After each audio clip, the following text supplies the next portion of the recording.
controversial. Now, law, CI 78. And the question is, are the errors said to be fatal a misconception or misleading purposely for propaganda value by the opposition? And we have in the studio Matthew Opoku-Prempeh. He has spoken very loudly on this and also on the floor of Parliament. Your text messages are welcome, 1422. And you can send me an email at newsfile@myjoyonline.com. Let's those come in and we will read them. Now, to the first topic, Dr. Matthew Opoku-Prempeh, you have raised some alarm and fears that some people are likely to be disenfranchised because of the law, CI 78. The question being asked is, you don't appear to have the real grounds to support your arguments. Question being asked by who? So I can address the group or the person. By people like me. Oh, you? Okay, yes, good. Because I'm asking good. questions here. Good. So I can answer you. You know, the first part of the CI 78, Regulation 1 and Regulation 2 of the CI 78, talks about the constituencies that are going to be used for the elections. That's correct. And it says, the electoral areas specified in the third column, there are columns, third column of this schedule are hereby determined as the areas of the constituencies specified in the first column. So they list the constituency in the first column, they list the electoral area in the third column, with the headquarters in the second column. Right. So these, when we go and vote, it is these electoral areas, the polling stations under those electoral areas, that will be counted for Jomoro. Or else there will be a disaster, confusion. How do you indicate the boundaries of a constituency? So the electoral areas that constitute the constituency are those areas, the polling stations in those electoral areas that are going to constitute the tallies for the constituencies. Do I understand that this forms the gravamen of your That argument? is all. That is all. Question is, On this particular question is, we vote in polling centers. That's what you heard me just say it. I said an electoral area is made of polling centers, right? So when you are going to elect an assemblyman, you don't vote in the whole electoral area. There are polling centers in an electoral area. So if that polling center is not in an electoral area listed here, you cannot go and count that as part of this. When you're voting in district assembly elections, the electoral areas form the basis of the votes. No. And I'm telling you no. When you're voting in parliamentary and presidential elections, we vote in the polling stations or polling centers, and there is the collation at the constituency center. Great. They're educating us now. Nobody goes to vote in an electoral area. Everybody, whether it's a district elections or constituency elections or presidential elections, we all vote in polling stations. Right? For purposes of local government, we elect from an electoral area. For purposes of national government, not parliament, we elect in a constituency. That is why this CI is the one that was brought to the Electoral Commission. That is why it lists those electoral areas. But in every electoral area, there are a number of polling stations. So, if in Jomoro, there are 34 electoral areas that you have defined as those electoral areas, the polling stations in those electoral areas that are going to constitute Jomoro. And there is another electoral area you have omitted.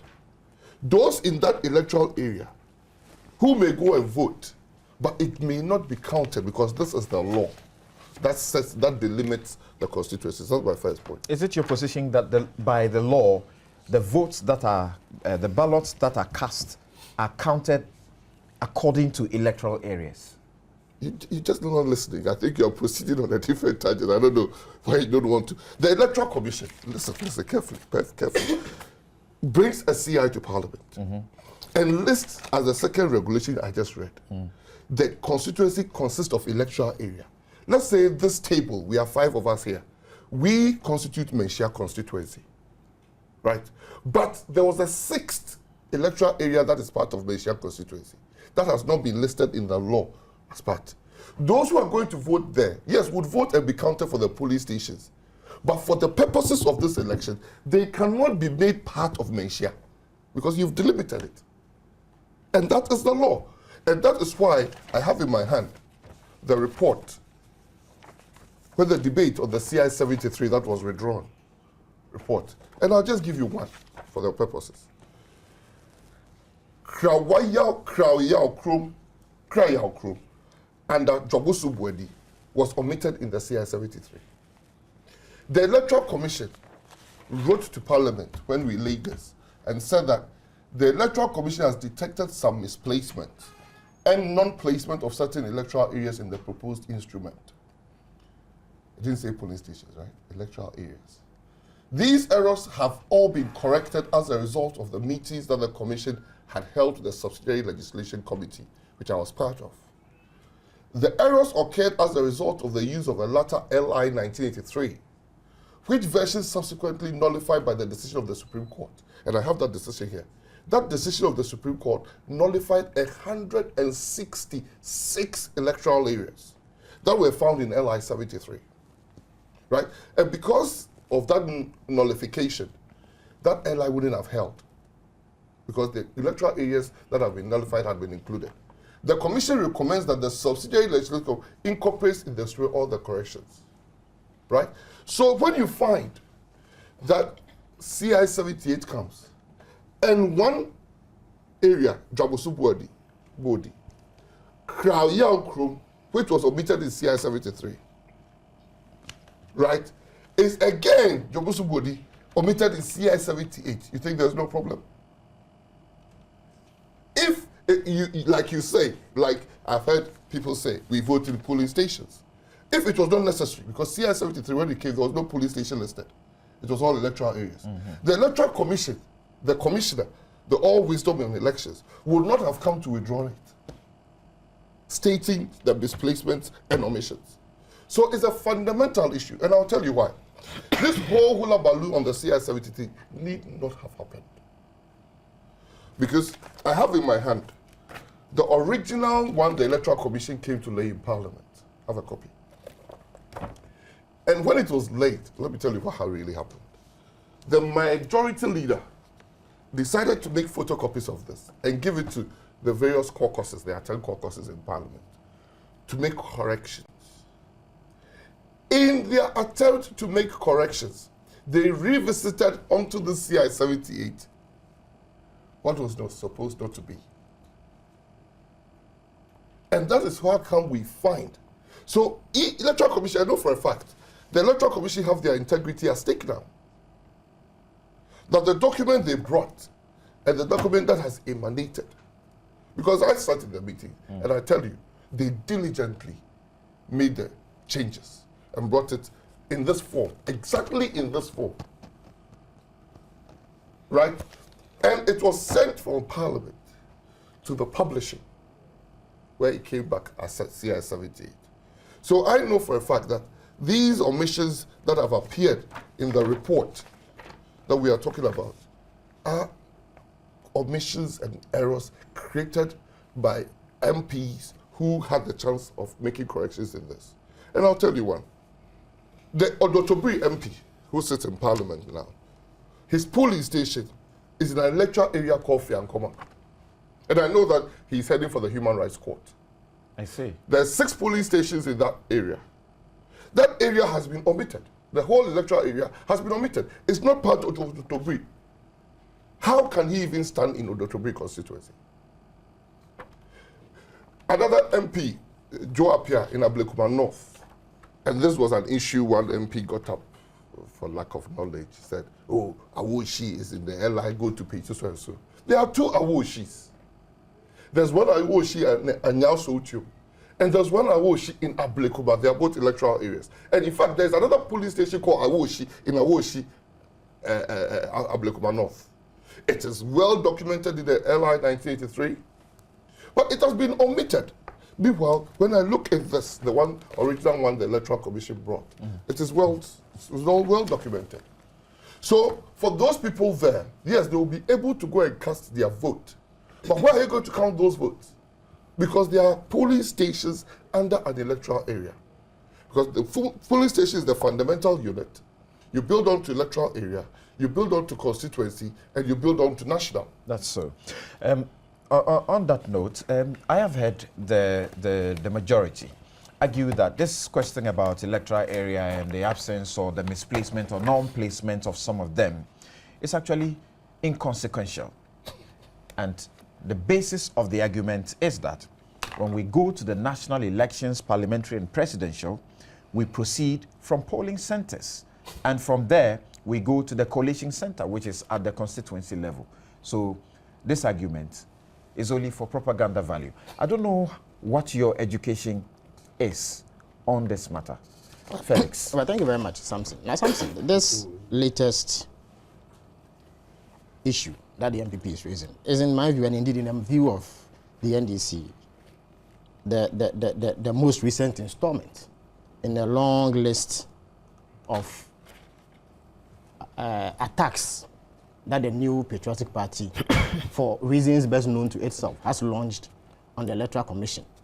It is also a strategy that evolves from their determination to, for whatever reason, stop the Electoral Commission from doing what it has to do in terms of creating these constituencies.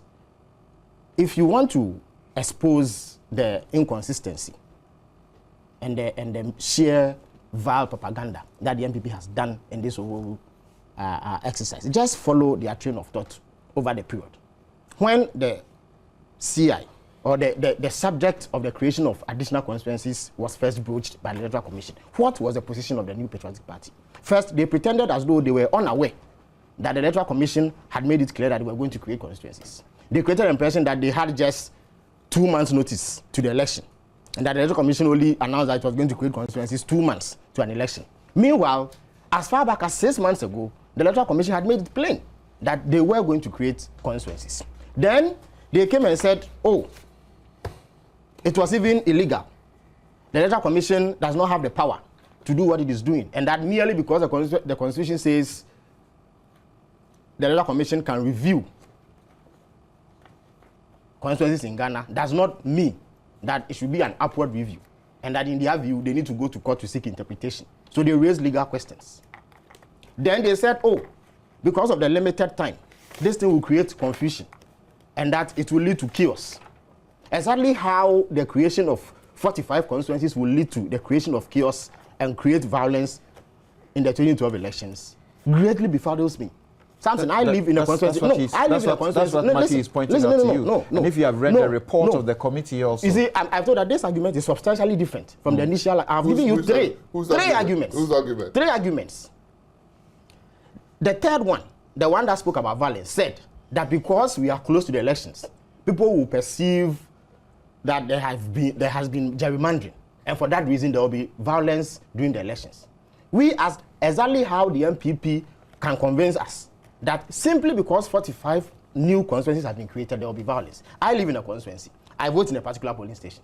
If I wake up tomorrow morning and the Electoral Commission says that henceforth the polling station in which I vote falls under another constituency, why should that compel me to go and pick up a cutlass and slash my neighbor's head simply because I vote in a new constituency?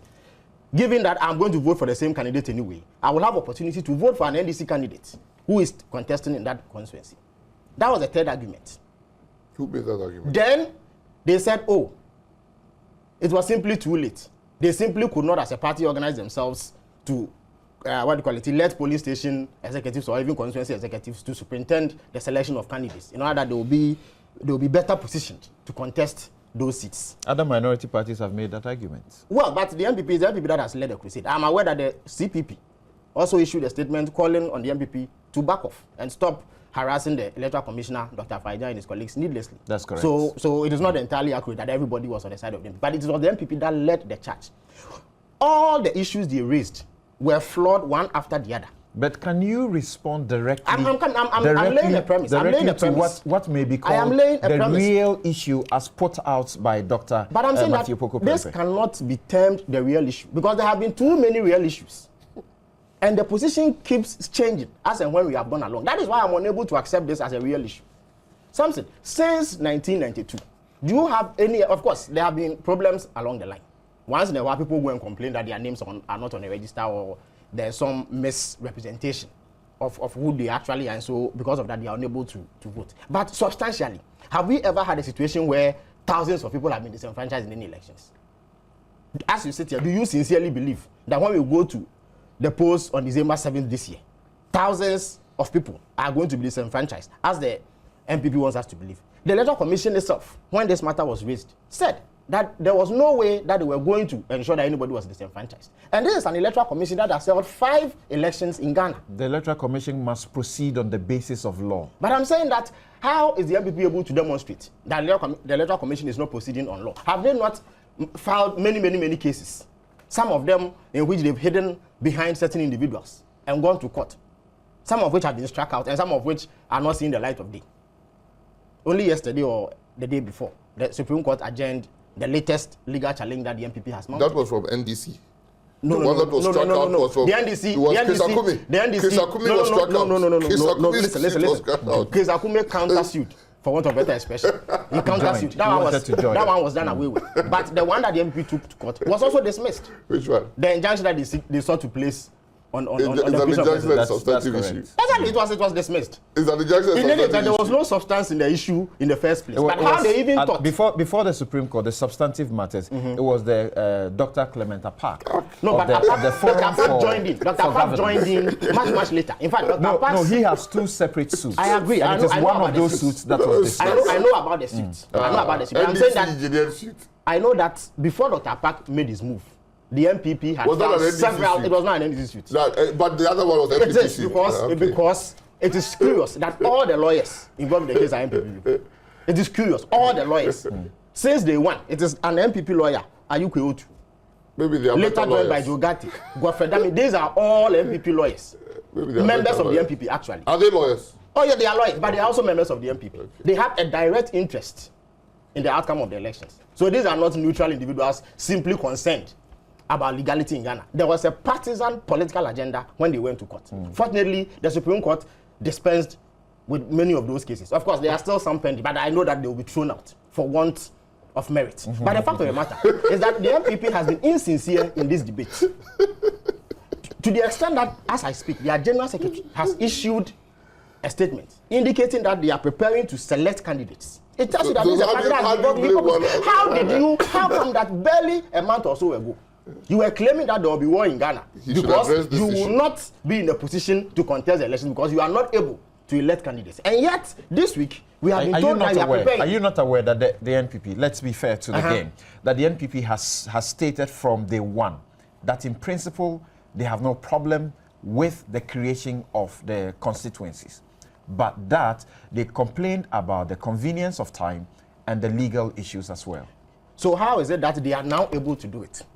Convenience of time does not change, even when you get closer to the elections. I would have thought that they would have stayed away from the process just to demonstrate that indeed, because of the lack of time, they will be unable to do this. In any event, I have indicated to you that whilst they were claiming that time was of the essence, they had known 6 months back, because the Electoral Commission had met all parties at the Inter-Party Advisory Committee level and informed them that indeed their intention was to create 20 constituencies. But because of the creation of districts, they were going to find a way so that it does not appear that there is gerrymandering. The Electoral Commission made it clear. And in fact, that statement alone should have convinced anybody who was doubting the genuine intentions of Dr. Faijan that this is not a man who was about to help government, or if like the NDC, engage in any gerrymandering. That is, if there was any gerrymandering at all. And I know that there was none.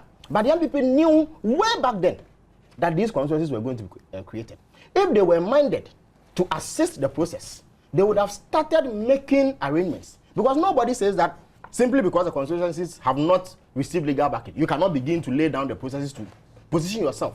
So that the moment it gets legal backing, you are then able to contest in a competitive manner. That is what we in the end did. No, but they have a right if they felt that was an undemocratic and lawful process. But I'm saying that there was nothing, until the CI had matured. Listen, there was nothing undemocratic about it.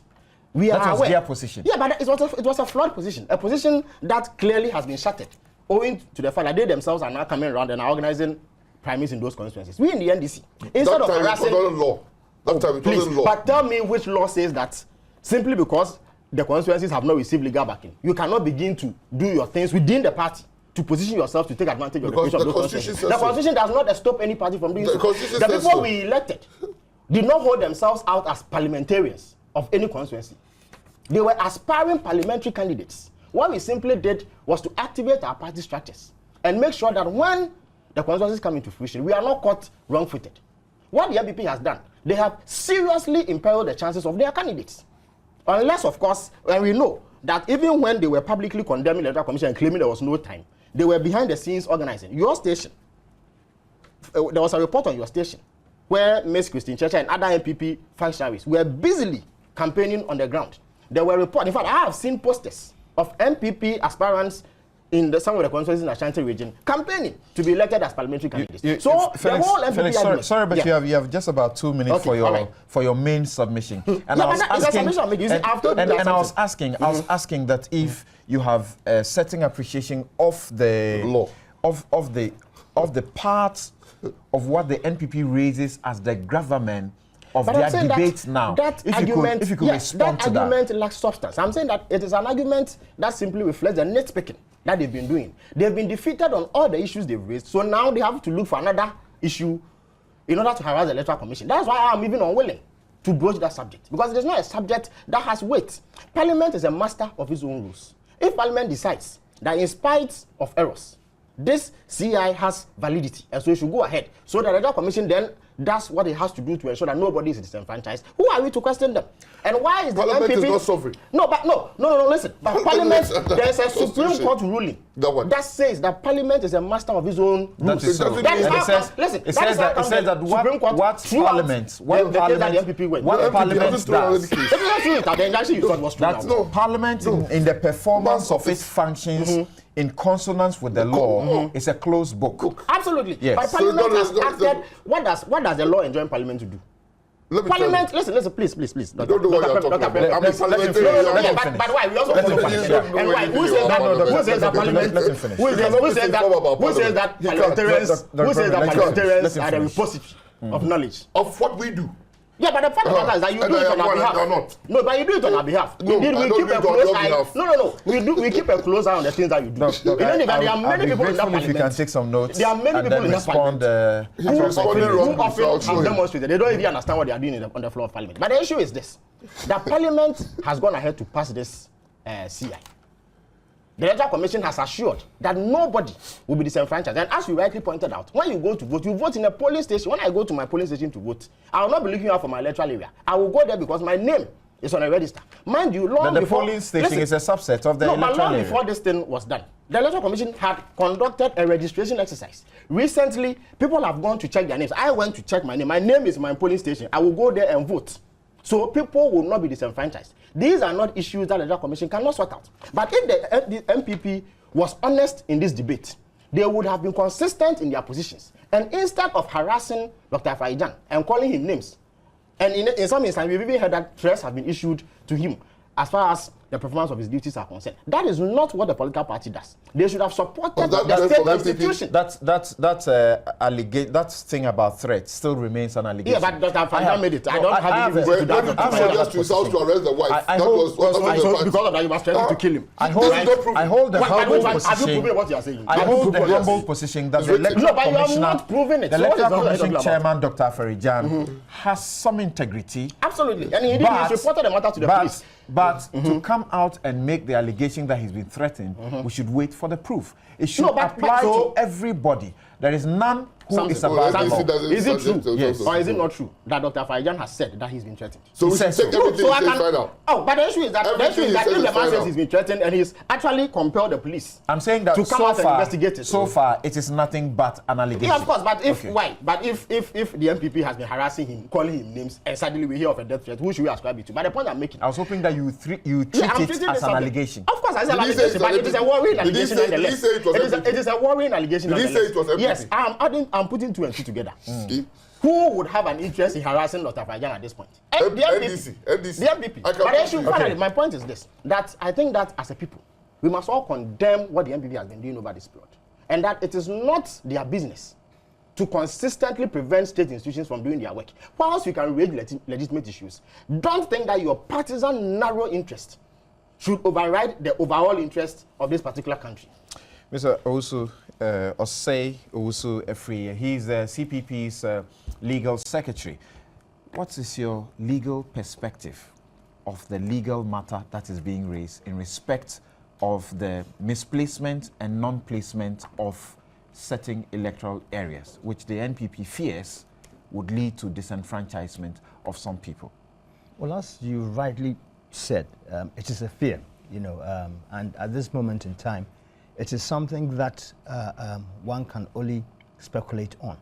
So, strictly speaking, if you're looking at legal issues, it will involve the rights of people, in terms of making sure that they can vote.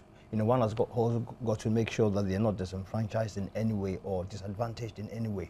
So unfortunately, it's a matter that we cannot, it's a matter that can be looked at and debated. But the EC, or the Electoral Commission, I believe, is responsible for the administration of the elections. So we will have to wait to see what sort of measures are put in place to see whether people are really disenfranchised or not. Because if they are, then obviously they will have remedy to law in terms of making sure that their rights are upheld. So at the moment in time, it is an argument that can be made. It is something that, of course, the EC has got to look at to ensure that on the day of elections, everything is done so that nobody is disadvantaged in any way. So like that you said, it's good to wait on the EC, but like former President Kufuor said, the EC is not alone to itself. And if we as stakeholders in this particular project, if we find that we believe that the EC could be on the wrong path, we should draw the EC's attention to that. Well, I think day in and day out, that is being done, because as you can see, even from the media, this matter has been the subject of rigorous debate, and the debate is raging and is going on. So I'm sure the EC, also has its administrative processes in place and should ensure that they do the right things on the day of the elections. In terms of actually going to court, if this is what you are alluding to sort of challenge the EC now, it will be difficult. I remember when this issue started, and people were saying that even the placing of the CIs was unconstitutional and was illegal. My own position, and I knew that those who were saying that were wrong and that they would lose in the Supreme Court. Because the EC has every right, to place that instrument. Whether it's good or bad, they can place that instrument. What you can challenge is the implementation of it, whether you suffer. And so we are still at that point, and we'll have to wait. Unfortunately. But of course, if people have issues, these can be raised, and Mr. Afarijan and his commission will have to look at it. The most important thing is that on the day, everything goes well and everybody is satisfied. The suggestion is that on the day you may be able to vote, but you may not have your vote counted, and that's the most important thing to do. I don't think that will happen on that day, personally, because I'm sure the EC, they have lawyers and they have legal advisors. They have very, very competent legal advisors. And if, for example, I have voted, and my vote is not part of any constituency, or even electoral area, then there's going to be a problem, and then I can challenge the. He gave the example of this particular MP, and whose constituency in the particular electoral area that he finds himself in now, he's being restricted. Well, I believe if that is the case, I'm certain that the EC can still, this CI 78 that has been laid. It's been passed. It's law. It has been passed into law, but it is a tool that has got to be used to help us get over the elections on the 7th of December. So if there are any administrative anomalies, I'm sure there's a procedure in Parliament where that can be put right. and it's purely administrative, and it's something that can easily be put right and should be put right. Brother, I wanted to just chip in this. Yes. It's not purely administrative. It's also set out in the Constitution, right? Yes. That is why there was a problem with the 73. Because there were similar objections, and I'm showing you one, Kraoyao Crew, where it was omitted in the 73 and has again been omitted, even though the document EC brought to Parliament itself, it was included. So it is not just a mere, and our standing orders, people say we are masters of our own game. Look at 166. There shall be a committee of subsidiary legislation which shall consist of not more than 25 members. And when you come, the first thing, after each order, rule, or regulation is laid before the House, the committee shall in particular consider whether it is in accordance with the general objects of the Constitution or the Act. And it lists, so even though people claim, and I agree totally with your legal point that I personally didn't think any Supreme Court would ever grant, because the rulings that have come out of the Supreme Court have always said that some person who has come to ask an injunction on a state institution, like you said, during the implementation, if the Supreme Court feels that it is wrong, it can strike it out.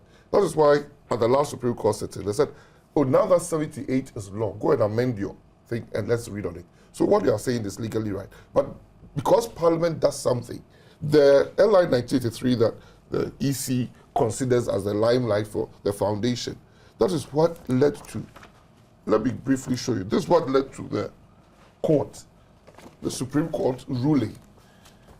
And I wanted to read this one. Okay, so I wanted to, because the program is not just. Thank you for the intervention. You will get a time to make a quick I was just reaction. saying this. I was just saying this. I've just highlighted it one. That's what Badegbe in his ruling. You recognize that it's your time you're conceding. I'm just giving information. It's that it seems to me that our lawmakers are reasonable persons who, inappropriate, utilize the sanction of annulment to prevent undesirable orders, rules, or regulations from coming into effect. That is what it says. This Oprema versus the yes, EC. And it went on to nullify 160 electoral areas because the Parliament got it wrong. Do we want a situation that, like the MP or Dr. Bri, is going to Supreme Court or the Human Rights Court now to go and say that my electoral area has been omitted, I'm going to be disenfranchised? Well, for example, if I'm a lawyer, and until my recent past, I used to practice in the United Kingdom. And I remember when I was in the UK, I used to do a lot of immigration cases. You'd go to court, for example, and you would win a case, against the Home Office. And immediately you came out of court, there would be a legislative instrument or another, yes, to change. It wouldn't affect the result as far as your client was concerned. That description reflects yes, you see, so precisely. So the point, yes. So the point I'm trying to make is that I think the EC has got the powers, the right to insert whatever that needs to be inserted to make the whole constitutional instrument whole. And I think they will do that. All right. Yeah. Abdul Malik Kubako Jr. Well. I'm sure we've gone beyond the stage where questions are being asked of what role the MPP played in perceived attacks on the EC or purported death threats against the commissioner. Who is in court. They were not perceived. The minority leader stated that the EC was in bed with the NDC. It's an attack on the integrity of the Electoral Commission. So sorry for the interjection. So it's not a perceived attack. It was an attack, and the matter must be put on record. I don't have a problem with that. Yeah. If you question the mode of operations of the EC in exercising his constitutional mandate, I do not see that as an attack. This is a democracy. The EC is subject to the Constitution. It is not over and above the Constitution. And indeed, we have a long history of criticism, or if you like, let's use his words, attacks, quote unquote, on the EC across the political divide. Before the 2008 election, the NDC led a crusade against what they perceived as the incompetence and possible bias of the EC, and called for the dismissal of the Director of Elections and the IC IT department of the EC. Forgotten. At the end of the day, when the you committee was forgot set it. up to investigate those things, it turned out that what the NDC was saying was totally false. And it's not new, it's not peculiar to the NDC. Some of us, we've all taken part in the criticism, sometimes very unfair, of the EC from 1992 to today. So let's not pretend that, but I am saying that in the case in court, I don't see MPP in the case in court. You may see lawyers. I see no, you them. see, let's be fair, because you may see lawyers, and there are thousands of examples of lawyers who are defending various cases and clients in court. We are not entitled to say this means that that is the party that he belongs is involved in that. We can't do that. That's not fair. That's propaganda. Maybe That's not a serious analysis of lawyers law. are And I'll plead with my brother to ignore that. Judgment lawyers are NDC lawyers. See, They wouldn't go because they risk So public don't opinion. say So they will that. use So surrogates. use, That's what use they the facts in court, in the public domain to deal with the issue.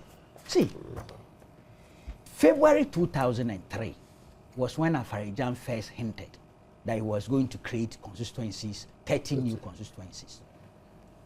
The NDC began to protest.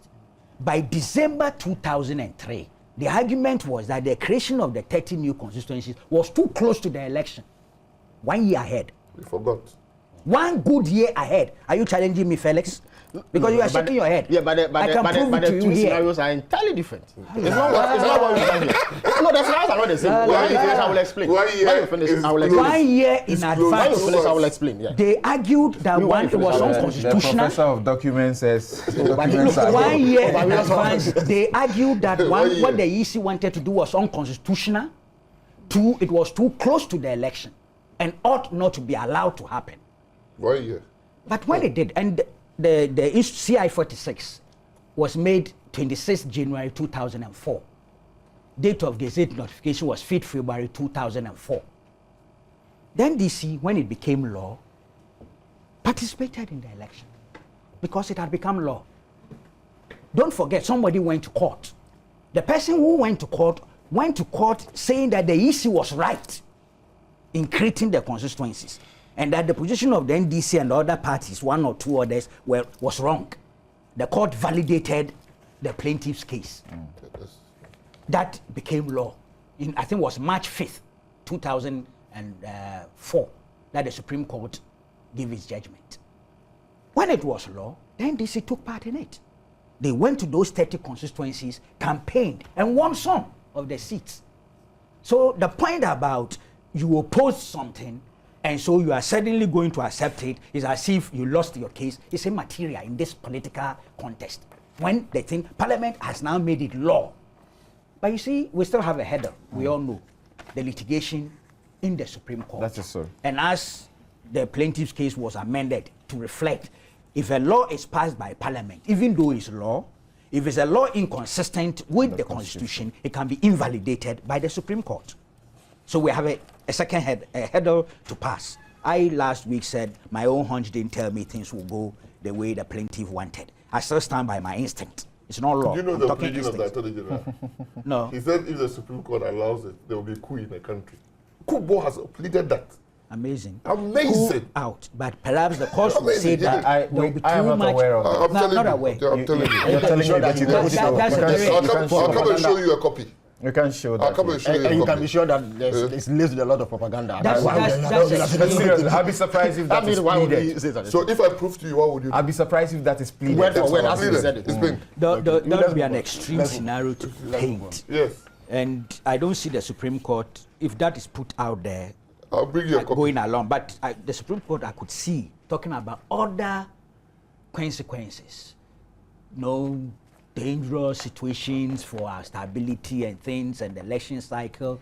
All sorts of you lawyers sometimes have very creative ways of thinking about the Military situation. intervention. and things. So my instincts and not law, even though I've been educated by some lawyers that the two things are different. The application for injunction, the principles in there are essentially Entirely different different. from Entirely different. the substantive Yeah. cases. I'm inclined to believe those lawyers because they are trained minds. It is true. Yeah, so I'm going for it. But we have that hurdle to cross.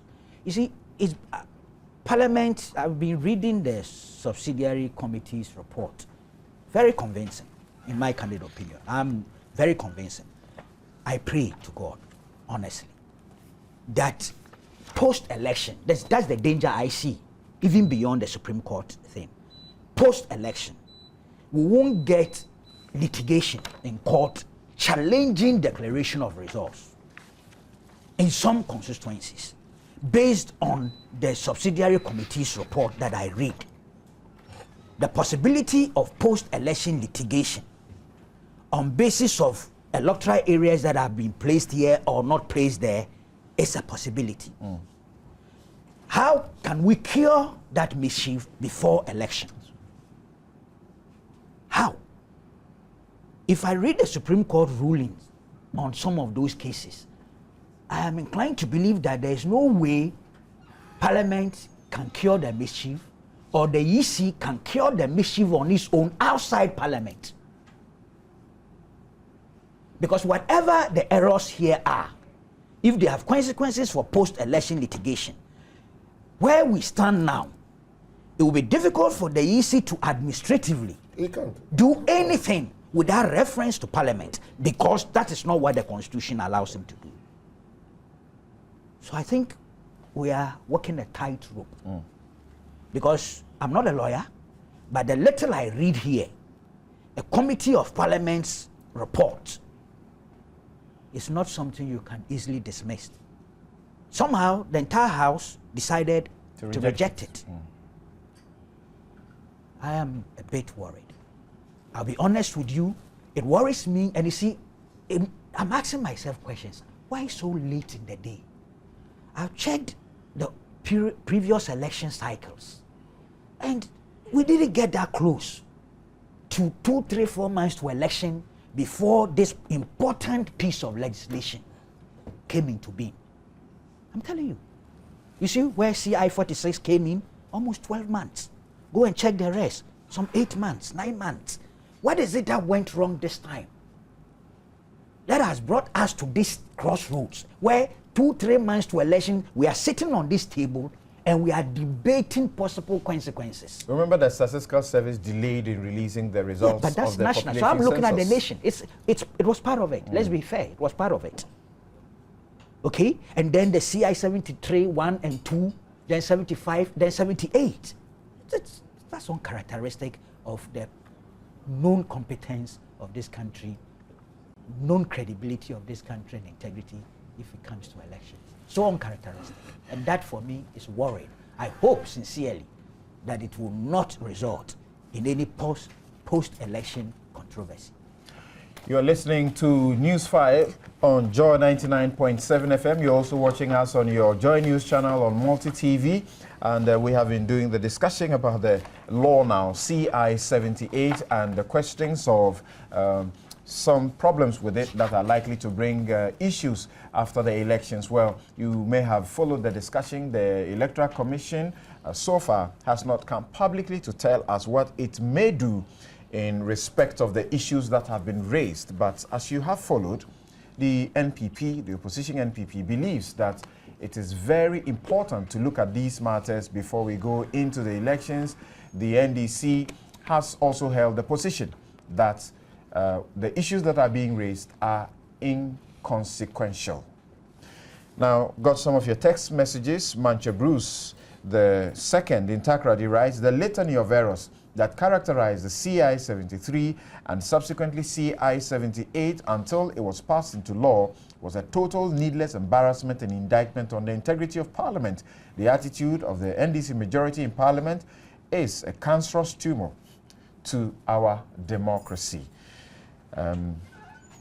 Azak Sikin A. Asira. Sorry if I got your name that wrong. From Navrungo. He says, I thought the NPP was talking about time constraints when this particular CI was introduced. Now, their position has changed, and I'm sure will continue to change. Is that indecision or what? Can indecision rule this nation? But let no one be deceived, because we Ghanaians know what we want and where to get it. And Benjamin writes, if there are problems in the CI 78, then the creation of the new constituency should be suspended after the entire Ghanaian taxpayer is not interested in the creation of the new constituencies. Can the panel educate us on the CI-78? Are elections going to be held in those constituencies on December 7? Answer, yes. Zakaria in Gunu in Tamale writes, the highest abuse of incumbency ever in Ghana happened when the supposed majority in parliament ignored a committee's report and approved the controversial CI-78. They should know that Ghanaians are wiser. Thank you very much for your text, but you know that they have a right to reject or approve. James Opong Jr. in London writes, it is important to avoid any tendencies that cause any confusion, that can cause confusion in our democracy. Is the passing of the CI-78 going to give development to the people over there? That is the position of some. Is it not going to inflate the taxpayer's pocket?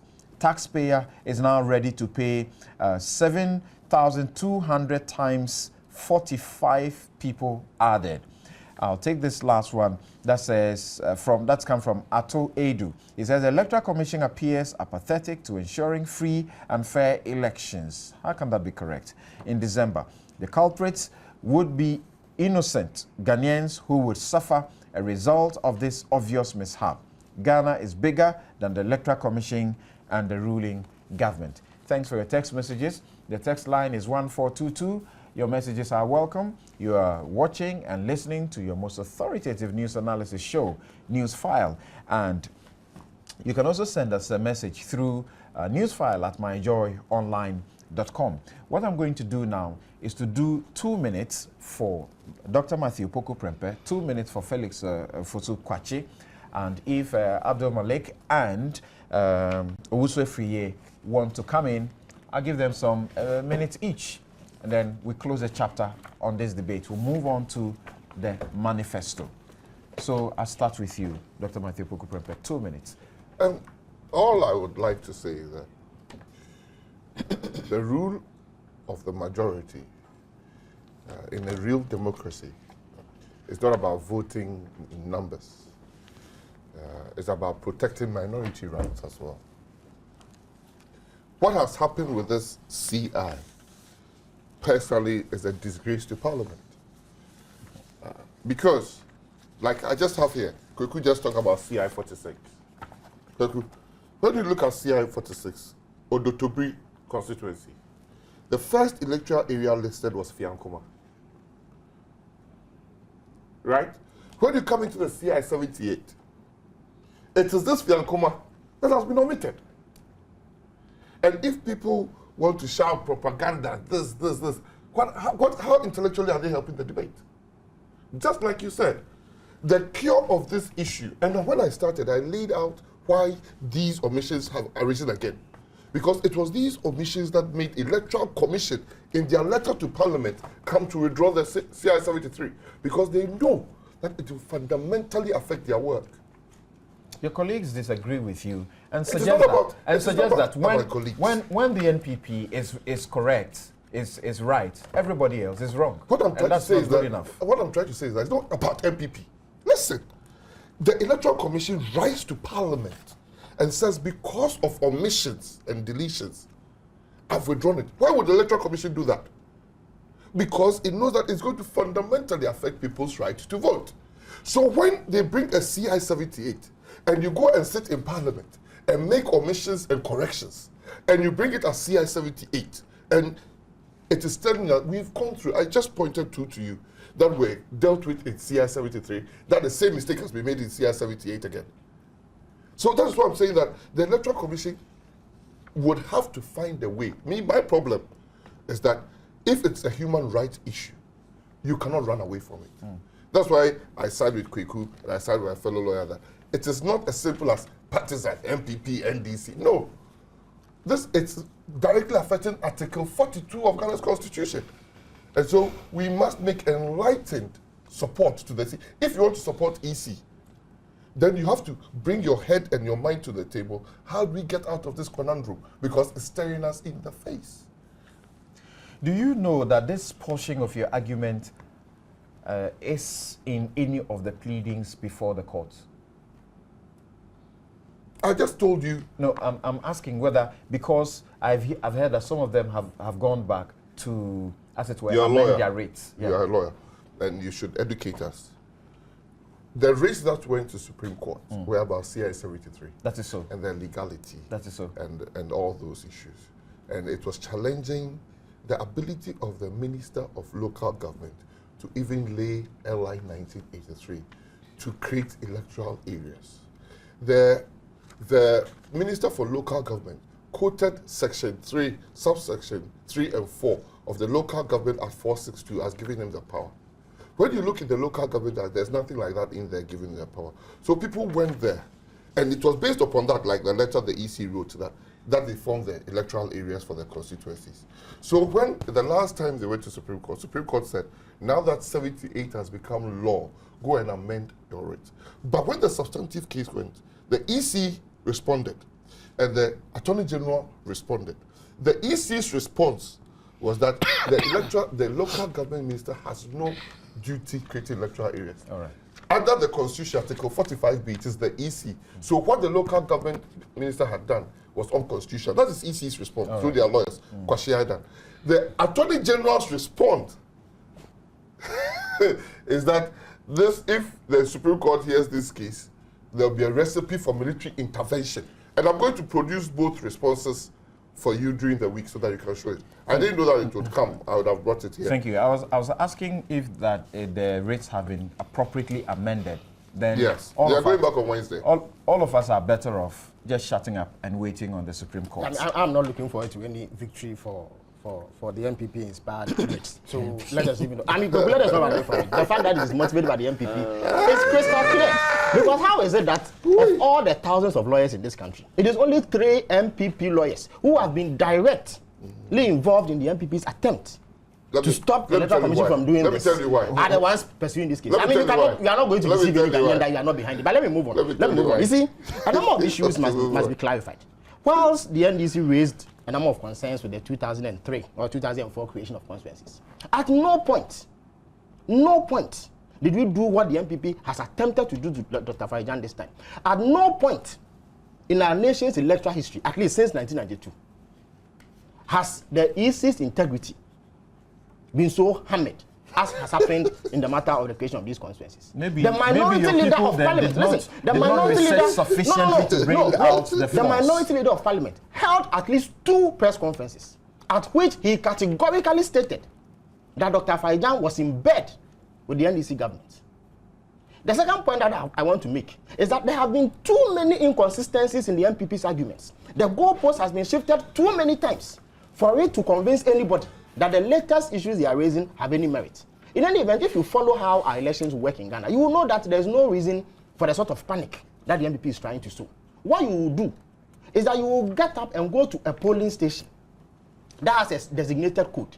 When you finish voting, they will bring it to what they call a collation center, where it will be added up. And then when they finish, it will be faxed to the Electoral Commission for verification and other authentication processes, after which it will be announced. As I speak to you, the Electoral Commission has compiled a register. They have exhibited the register so that errors that occurred, people who went and could not find their names, people who went and had certain details of them wrongly spelled out, have had opportunity to correct those. And so they will come out with the register that is biometric anyway, that will capture everybody's details. Right. So, and in any event, you must understand also that the EC envisaged the creation of these constituencies. And so in the registration exercise, they made provision for everybody to the extent that where you lived was going to fall under another constituency. It was catered for. So let nobody create the impression that somehow tens of thousands or even, if you like, hundreds of thousands of Ghanaians are going to be disenfranchised. So the Electoral Commission is wrong. The issue about timing, you see, the most critical point about that is that would the Electoral Commission be in a position to conduct free, fair, transparent elections given the time that we are left? The Electoral Commission says it needs just 2 months to put its house in order to be able to carry these out. The other question that must be answered, were the political parties given opportunity to prepare adequately towards the creation of these constituencies? I say yes, because we have known for half a year that this was going to come off. What has happened is that rather than preparing to contest these constituencies, the MPP expended time, effort, and energy on attacking the integrity of the Electoral Commission. So if you yourself create situations where you are unprepared for a contest, you cannot blame the Electoral Commissioner. And the final point that must be made also is that going forward as a country, we must learn to strengthen institutions. Indeed, that was why some of us were extremely disappointed by the position taken by some civil society organizations, if you like, certain religious bodies. We would have thought that those bodies would rather support the Electoral Commission and strengthen them so that they can stand up to parties that want to pursue partisan, narrow agendas. I think that is what we should get to, like the NPP has done. Yes. Like NDC. Well, Your very final words on this. okay. Well, my own final words is I don't think there should be there's any issue of gerrymandering here at all, and I think the EC will succeed, and I'm certain that come 7th December we'll have very fair and clean elections. So I'll leave it at that. Abdul Malik. Well. Let it go on. Let's move on. Now, we are looking at free SHS versus access. And the president has said that you shall never again experience load shedding of electricity if you vote for the Advancing the Better Ghana Manifesto. Now, but we're also asking that question. Is the New Patriotic Party dictating what should be the front issues for election 2012? And you heard me say, it's a gossip in some parts of town. Join us. Let's go beyond the gossip. Felix. Well, thank you very much, Samson. I mean, I strongly reject the claim that the New Patriotic Party is dictating the issues that should dominate discussions as far as the elections that are coming up in December are concerned. It is the people who determine what issues are of concern to them. And indeed, surveys have been conducted by credible independent bodies that have shown that a number of issues are on the front burner of the Ghanaian population. I think that is coming up because at the launch of the manifesto, the president spent almost all of his time talking about education and sounding a bit reactionary to Not at all. the NPP.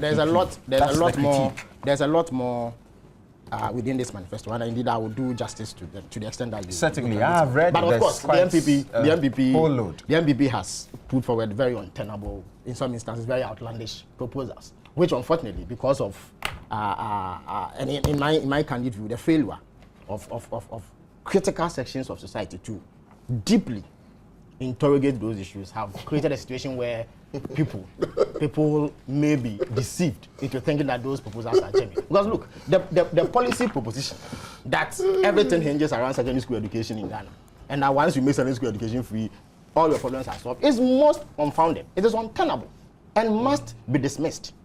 Unfortunately, like I said, critical sections of society who should intervene in this matter have not done so. So it's created room for some speculation of what is clearly a misleading policy proposal. If you look at the NDC manifesto critically, very, very exciting, pragmatic, and that's the underlying word. Because you see, in this debate, you must understand that we are seeking political power for a limited period, 4 years. Again, within those 4 years, we are conscious of the sort of resource envelope that we will have. So every promise that we make must be situated within the context of these constraints. It is true that parties must be forward-looking, they must be visionary and all that, but that would often be captured in a national vision, because political parties are hired for a period of 4 years at a time. It is why you've delivered on that 4-year mandate that your mandate is renewed. So when people come making promises that they have no capacity or even the credibility to fulfill, it is important that those issues are. That's why the president spent some time to outline the NDC's position on education, for instance, and point out the inherent deep flaws in the NPP's position on education. Having said that, I'll move on. I will start with, for me, what is the most exciting intervention or policy proposal that the NDC manifesto captures. And because I'm a young person, it is the Youth Jobs and Enterprise Development Fund. Because often we have all lamented how people come out of our universities and under tertiary institutions, tens of thousands of them on an annual basis, and we are confronted with the problem of unemployment. Indeed, unemployment is a global phenomenon. The recent agitations that we've had in the Middle East and other parts of the world, what the so-called Arab Spring, have stemmed from some of these disappointed youth who have been unable to access employment after coming out of school. Now, these people also look forward to being employed by people so that they will earn, if you like, a decent living. Now, President Mahama has made it clear that as far as he and the NDC are concerned, the youth of Ghana are not the future of this country. The youth of Ghana are the present of this country. Indeed, the youth must be given opportunity to contribute their quota now, because Ghana's population is youthful. About 60% of Ghana's population is youthful. So you cannot say that 60% should wait till tomorrow before they find their feet in society. Give us the details of the Youth Jobs Development Fund basically seeks to set up a fund that would enable young people who have just come out of school, to the extent that they fulfill their national obligation of national service and all that, to afford them an opportunity to access this fund based on a proven ability, of course, to undertake a business venture that will lead to further job creation. So what we intend to do is to create job owners and not job seekers. That is one way that we can address the critical issue of unemployment, especially graduate unemployment. As for those who unfortunately may not have had opportunity to access higher education, there are ways that you can absorb them. There are various schemes that are running, and various governments have tried to do so. Fantastic. So point, this is a loan. Is what? It's a loan. It's not a loan. The president indicated that under the CDB facility, there's an incubator, facility that up to $100 million or so. But this one targets just 10 million Ghana cedis on an annual basis, which would then be used. 10 million every year.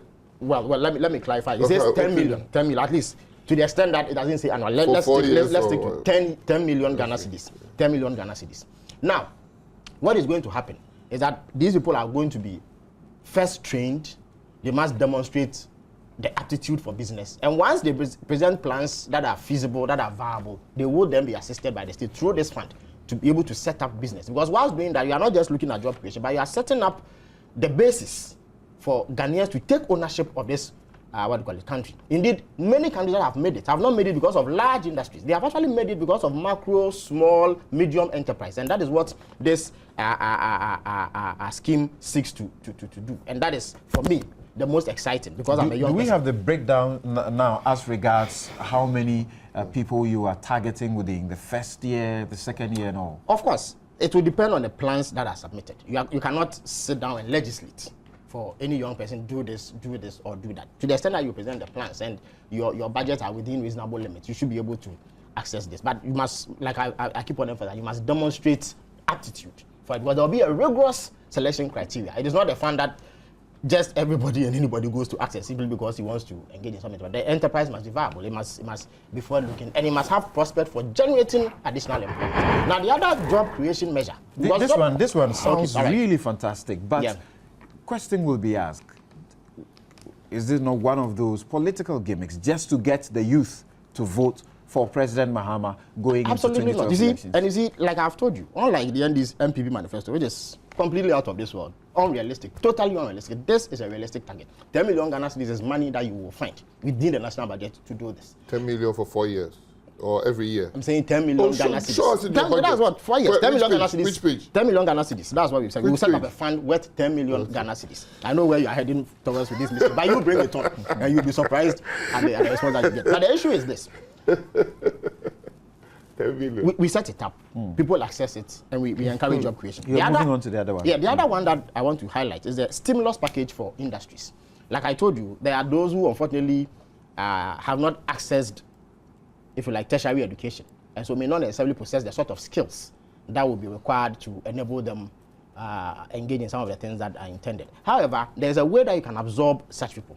And in my view, the easiest way to do that is to have industries and manufacturing concerns and indeed businesses that have the capacity to carry out this sort of employment. So government is going to partner the private sector to see which areas can serve as pools for employment generation, to the extent that you have a firm that demonstrates a capacity to employ large numbers of people, and you show that you are able to partner government to do that. Government will be willing to partner you and assist, enhance your capacity to be able to do that. But of course, that would also be based on the sort of interactions that will take place between these firm owners or business owners and government. It is intended to create jobs. The other issue that's why no money has been set aside. No money has been set aside. Again, it's on a case-by-case basis. The other issue that the president highlighted, and indeed that is captured in the manifesto, is the Energy for All by 2016. Program. Again, I have told you about pragmatism. realistic targets and feasibility of these targets. Currently, as we speak, our coverage, electricity coverage, is around 72%. Last time I checked, that's the figure. We envisage that by 2016, every Ghanaian should have access to electricity, because indeed, access to electricity has a direct impact on the well-being of the citizenry, because you have artisans, you have welders, you have dressmakers, you have hairdressers, you have all sorts of artisans who are engaged in some self-employment. You want to be able to encourage these people so that the people don't have to leave their hometowns and trek all the way to Accra to find employment. They can stay in their communities and villages and still be able to run small businesses because they have access to electricity. And now, when we say this, the most audacious part of that is the promise of starting next year never having to experience load shedding. Of course, I'll come to that if you allow me a few minutes. There are others who say that this is I'll impossible. come to that. First of all, when this is done, you are going to have to access or assess the track record of the person making the promise. In 2011, 1,700 communities were connected to the national grid. And indeed, we have an operational definition for communities. Any place where you have at least 500 people residing qualifies as a community, at least with relative to this particular project. So 1,700 of them were connected last year. This year, we envisage that 4,000 or about 4,000 more communities will be brought on board. This year? This year. That's what we envisage.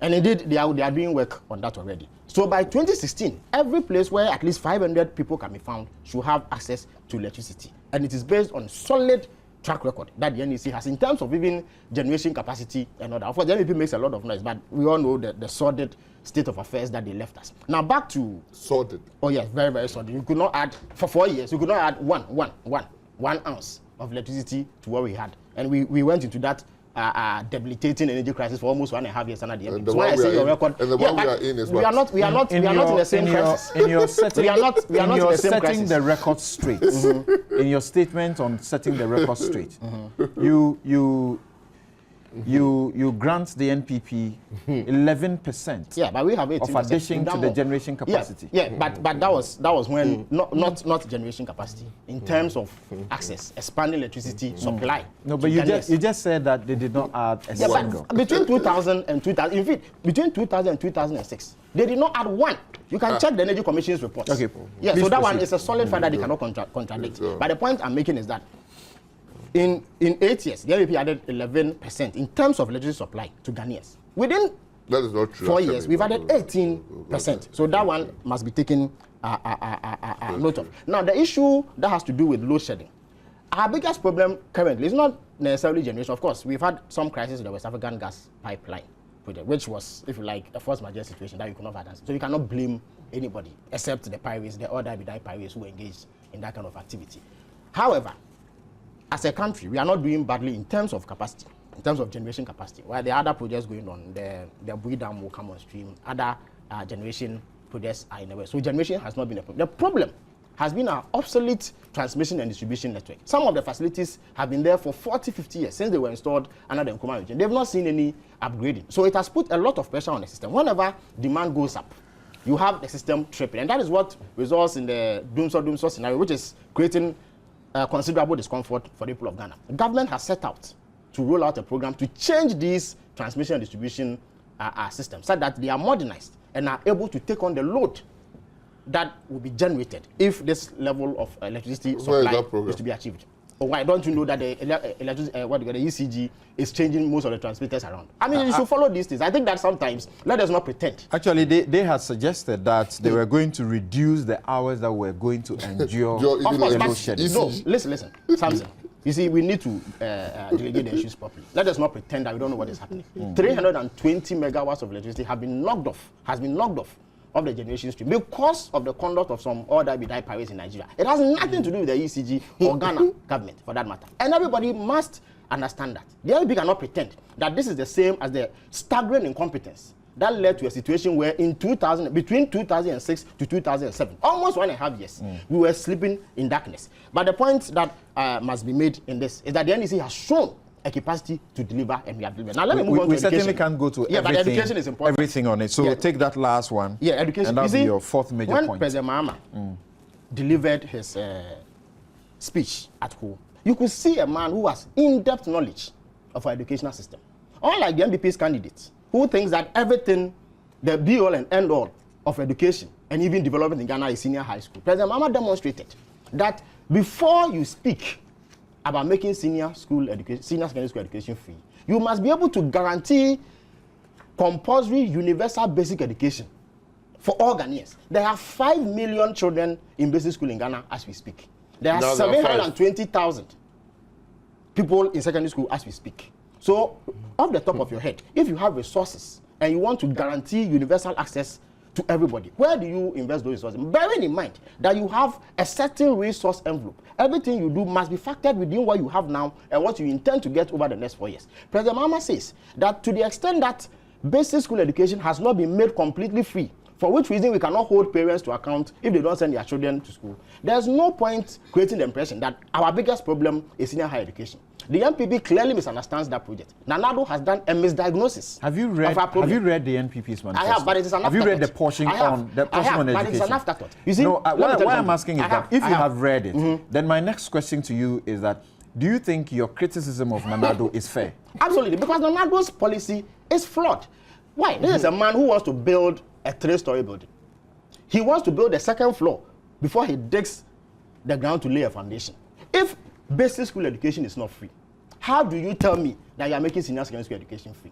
He says that hundreds of thousands of children are thrown onto the streets every year because they don't go to secondary school. He doesn't tell the people of Ghana why that happens. It happens because most of those children fail because of the poor quality of education they receive at the basic school. So if you have additional resources, and let us not pretend that Nanado and his MPP have the capacity to generate all the resources that we require to make secondary school education even free, let alone basic school education. So President Mahama has said that he will ensure that by 2016, there is free compulsory. That means that if you don't send your child to school by 2016, at least at the basic level, you are going to be held liable. Once that is achieved, you turn attention to senior high school. Even in the meantime, between the 4 years that we will be in power, between 2013 and 2017, 200 SHS, what that will do is that you will guarantee access for another 200,000 senior high school students. Once you have done that, then you can begin to look at the other cost items on the build-up and see which ones you can absorb in order to lessen the burden on parents. But Nanado has brought an omnibus, poorly thought out policy that says that I'll give you free senior school education. He doesn't even know the cost. When you ask him how much it will cost, which certainly has been costed. Your program, which includes one more university, upgrading the polytechnics to university status and all, and also doing 10 teacher training colleges. How much will it cost? Something. When we said we will build 2 brand new universities, we didn't put a cost, but we've done it. Have you not? The MPP came to power for 8 years and failed to put up 1 university. What they did was to engage in cosmetic changes. And you and I are alumni of here university. You know that they didn't build a single university. So there's no cost. But let me make the point. You've not costed it. Please, we have costed the senior high school project. Indeed, this is something that the president, when he was vice president, spoke about last year as Legon. That project will cost at least $1 million each because of the structures that we intend to, and it would guarantee at least 1,000 students per senior high school. So if you do the math, you know that you are talking about $200 million, which we will raise over a 4-year period to do. So it's been costed. As for the additions that will be done at the basic school and the teacher training college and the university level, these are things that we will do. When we said we would expand polytechnic education, we met 3 polytechnics in the year 1992. By the time we left office in the year 2000, there were 7 more. The NPP failed to add 1. They speak about building 350 senior high schools. Go and check their record. But the question that's been asked you is that it appears that you also are ignorant of some of the facts on the ground. Facts? That some of the polytechnics actually speak are degree awarding institutions. They have that status. No, but I think that's an entirely different debate. That's part of it's an entirely. But let me move on to that. Right, for me, what are the genuine issues? Please finish in a minute. Somebody says he will build 350 senior high schools in 4 years. He and his colleagues in their party had 8 years in government. They built 19. So they don't have the credibility. We, between 1992 to the year 2000, added 119 senior high schools. Indeed, apart from the Nkrumah government, the NDC party is the party that has the best track record in terms of expanding access at all levels of education. So our record is rich, our programs are pragmatic, they are realistic, and they speak to the germane issues that concern the people of Ghana, not highfalutin promises intended just to achieve electoral victory. All right, Dr. Matthew Opoku Prempeh. Now, there are questions that the NPPs are raising already from the 2008 manifesto. You call it broken promises and saying that that is the basis that the electorate should not trust the NDC, a second time. I mean, the confusion. A friend of mine said, confusion, the confusion is staggering. The lack of knowledge displayed is bewildering. That if the country is in such hands, such incompetent hands, no wonder. Ghana's economy probably is basic contracting. to go to court because people speak about incompetence. What? Are you done? Well, I've done. You heckled me. Are you done? So don't pretend I that didn't it's the heckle best. you. Oh, you did. I did not heckle you. So dare not come again. Go ahead. The most incompetent government, the most corrupt government Ghana's history has ever witnessed is this government.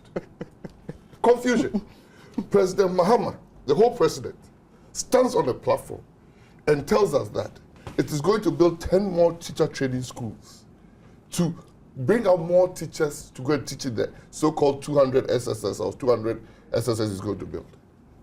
When the basic fact, he is talking about basic fact, is that teachers in SSS are not from the training colleges. The training colleges bring out an output from the basic education. So if the president at this time is so confused and he's the leader, no wonder where we are going. But I'll ask you to start from job creation. You go to the NDC Manifesto 2008 Manifesto. It is replete with job creation. Replete. They said they're going to create jobs for everybody.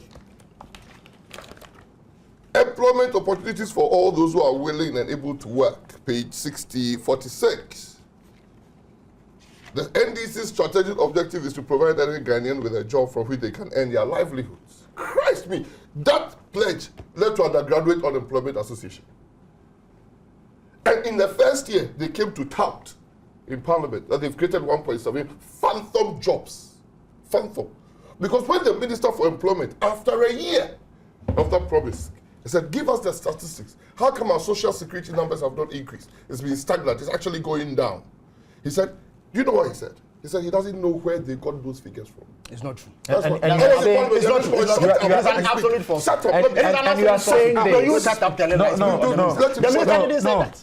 Just hold on. The take minister notes. didn't say that. Take It's some completely notes. false. And you are He said saying that this. it is and you not are an area saying he wants this. to go into. It is not the You same are thing that saying that's being fully aware not true. of the expansion of the youth employment program. Let me finish. You didn't interrupt him. Let me finish. I did. I said the Minister for Employment, who the National Youth Employment Program was under before it was moved, came to Parliament and said he should give us, the question was, give us the breakdown of the 1.7 million jobs.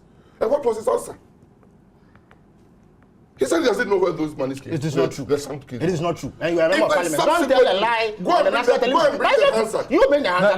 That's what I ask you to do. That is Please, false. just take note of it. What you say is not true. Take And you note should of know it that and it's not react true. to it. Please hold it. Thank you. Move on. Between the first year of NDC, when they created the so-called phantom 171.7 million jobs, and subsequently 3 years, in their action year 2011, when the president declared 2011 as the action year and gave us the Kotrokraba market, the Cape Coast Stadium, what happened? Nothing. Absolutely nothing. Look at the employment roles. Less than 50,000 jobs.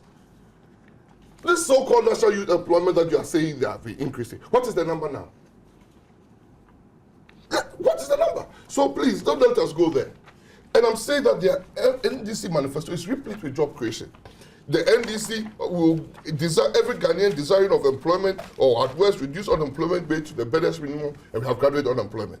We have planned computer revolution. Where is this? Bahrain, one laptop per child, brought in more laptops they came to meet than what they've done in 4 years. It's not true. Samson, it is an absolute falsehood. Where is the I laptop? think You should be asking him some I'm important asking you. questions. Take some notes. Yeah, but your wife has said you are peddling falsehood. You are saying No, you are take some educated. notes. Which laptop was given to which child in Ghana? Let him name one child who got a laptop When in the Ghana. Minister of Finance came to Parliament, Abba. when NDC made propaganda that we have bought in laptops and that it was done nicodemously, the Minister of Finance had paid for them. Bahrain, one laptop per child. He came to Parliament. And it was over 100 laptops, 100,000 laptops. That is not true. They distributed That it is not among true. their foot soldiers. That is not true. They It is distributed it among completely their foot false. soldiers. Completely false. Again, are you going to shut him up? No, but No, to but you suggest have that, to You can ask me a question. to You suggest can ask me a that, question. to suggest If that I'm they going to get distributed these the things- But that is laptops completely among their false. foot soldiers. Not We one. saw the Not list. one. We saw the list. Samson. Not We saw the one. list. Not one laptop We came saw under the that list. project. That's And why I'm we said that telling it you, was they the distributed fraudulent those group. You have not laptops. presented That's this not list true. before the Don't mind public. him. No, He's no, spreading Felix. falsehood here. Felix, please hold it. I ask you to Let take him note. show you who I he ask you gave to it to. take note. Please They do are me taking that. notes. Do But me what that. he's saying is completely false. Ask him, let them account. They are in government. We are not Ask him- accounting for something that you didn't. No. It's completely false. How can He you account for who laptops that never came? alleges is the basic Exactly. law. Must You prove. peddle for and say, You're I don't saying account that for it. the 1,000 laptops. When he alleged that MPP put not a single generating capacity, did you ask him to prove that? Oh, I asked But him that is that. proof. I asked him So tell that us the in their capacity own that you added. statement, they had indicated that the NPP Then did you are talking about access. I'm 11%. talking about generation. I'm not a supply He's here. talking about access. He's talking about Supply, generation. supply. Yes, it's different. So tell us how many you added in which year? Felix, you do me this. So please. All right. for job employment, we've built ICT parks. It's all here. An activist state, we are going to make none of them have been able to in their 2008 manifesto. Let me go to the second issue. Stimulus package indeed. Stimulus for where? 200 million seed fund for SADA, 100 million every year for 4 years. How many? How much have they given? 260 million Ghana cedis. You said $200 million initial not true. fund. Again, it's in your manifesto. No. Yes, It's no, 200 million Felix. Ghana cedis. Felix, We have done Felix, that. Felix, 200 million Ghana Felix, cedis. Why? Felix. That is it. I'll show you the manifesto. I have Felix. it. Show me where we get $200 million. Felix. No, I ask show you me. to If we are not take going to note. have an educated, sensible debate, don't Please, call us. there's nothing Felix, sensible. When he was Felix, talking, I ask you to when he was take talking, I ask you kept to quiet. take note. I ask you to Sensible, I kept quiet. I'm sure that you would not have been able to present If I did your own this if you useless did thing what you're you are doing. doing. So please, You could have just hold it. presented 4 Take issues. note. Take note. Move on. Please. So when these people who promised 200 million seed capital, $100 million every year for the next 400 years, that is supposed to give $600 million to SADA, and he's talking about $260 million in dollar equivalent, that's $130 million. Okay, I'll respond to it. All right. In dollar equivalent. Christ me. They share the money amongst themselves in judgment debts. That is the NDC's only achievement in the last 4 years. No, but you should be speaking factually. I'm If you speaking don't want me factually. to Did they interrupt say- you. did You they say they say- shared the did- money among themselves in It- judgment of debt, course. and that is not Well, a people fact. like Sammy, people like Obi Amwa Sammy, were fine, right? let me So prove to you the fact. people like Obi Amwa, he got 75,000 Ghana cedis. In which world would somebody without a contract be able to secure $51 million or 51 million Ghana cedis from a central government? That is why he's standing before the court. to Oh, answer great. charges of The single fraud. biggest corruption fraud that their own Minister of Justice and Attorney General said fraud perpetrated. Did he take a bullion van to strike into the votes of Ghana, Bank of Ghana? You're talking about jobs. Yes.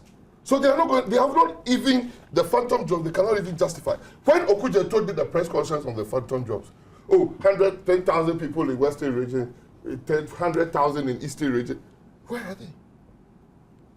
You think like you've created 1.7 million jobs and it wouldn't affect the structural economy of this country? Where the total number of people on the state payroll is about 800,000? Please, let's credit us with some sense. He says, energy for all. Energy for all. Since 2009, NDC has brought only about 3 loan agreements to Parliament for energy. And none of them has even a single cathode been brought into the country because they are doing the survey and the preparatory works of a member of Parliament. Every single thing they are doing now on the ground in electoral electrification, they came to meet. In fact, they met such stockpile in Bolga and Northern region that they've sent some to Sunyani and Kumasi. Every rural electrification project, the contractor and the materials were ready on site. The 350 million US exim guarantee that was sourced in 2008 was in 2008 by Wealthy Lamont. It was supposed to connect 2,000 communities. They are only done 1,700. And I heard somebody on a platform in who said the hypocrisy. Did they acknowledge the role that MPP had played? I heard somebody say hypocrisy. Did they tell us the role NPP had played? He claimed somebody around this table claimed not a single generation capacity. The Mines Reserve plant alone was 80 megawatts, and it is there. The emergency power plants were 120 megawatts, and it is sitting there. The toy generators that you brought in last year, after we had slept in darkness for 1.5 years. I'm saying that between 2000 and 2006, you did not add one.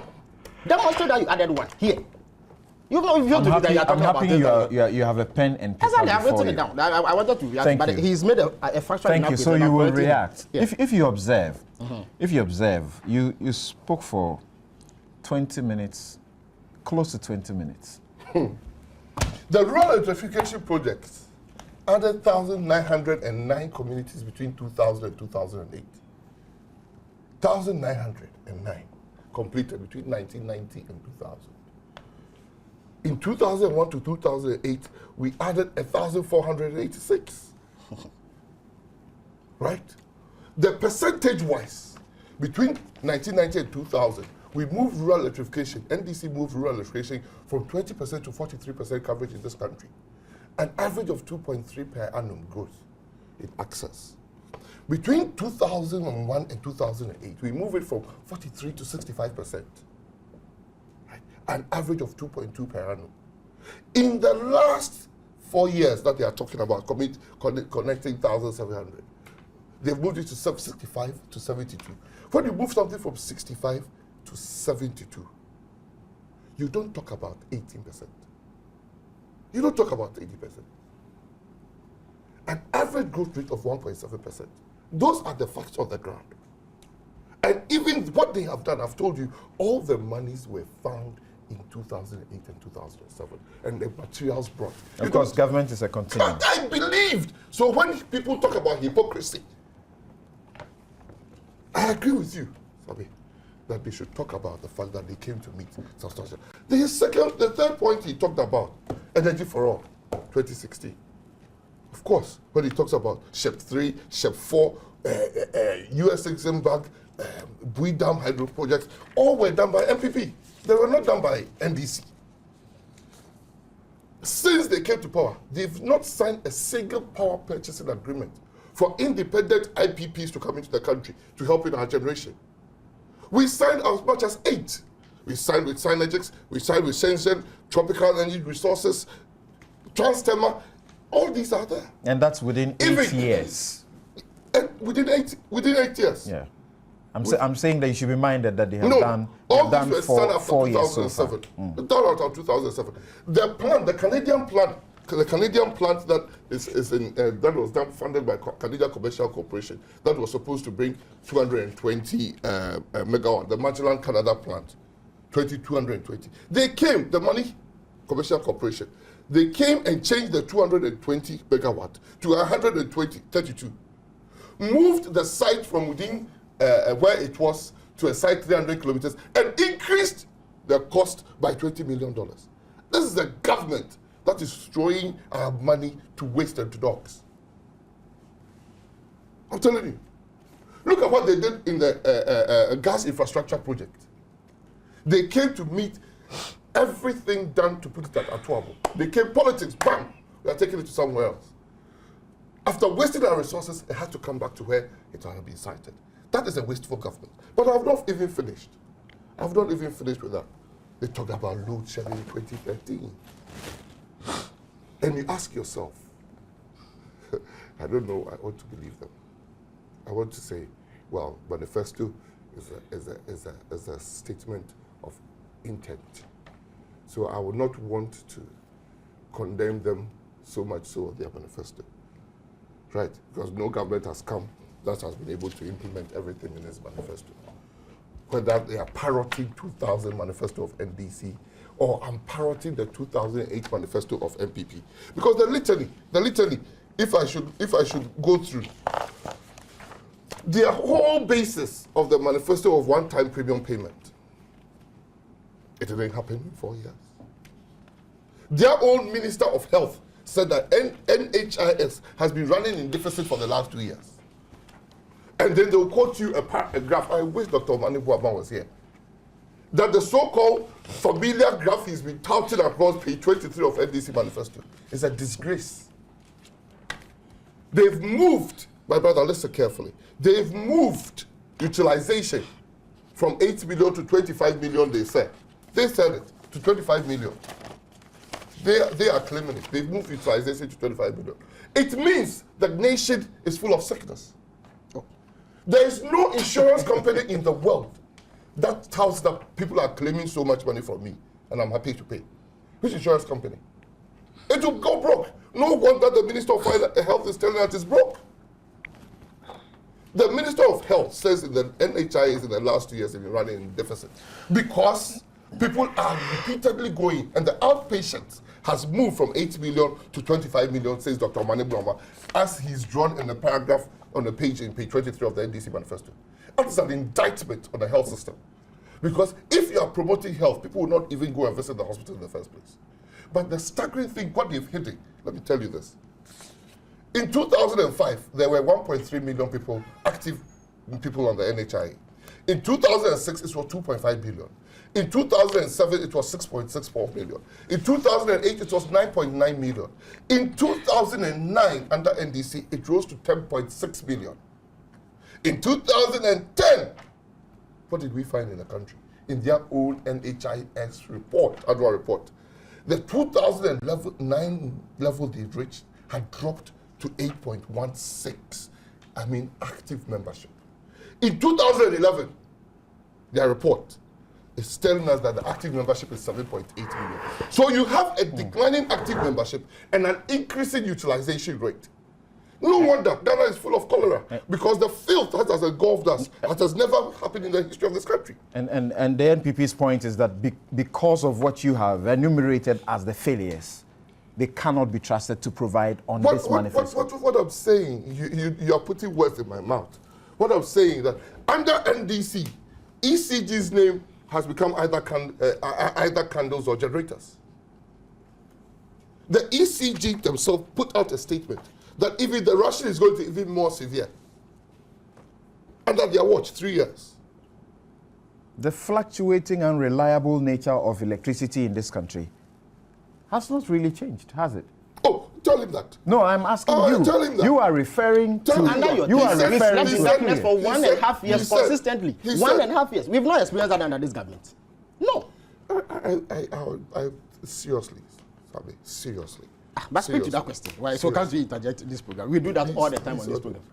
Is your program full of interjections? No, but there were So why times you were haven't you interjecting. interjected? No, you It's didn't. not you. You interjected me. But just hold it. Please hold it. I took it to my strike. Thank you. Just hold it. But He just put out some figures. But you That President Mahama, you must be ending. Yep. that President Mahama says the secondary school is going to cost $1 million, right?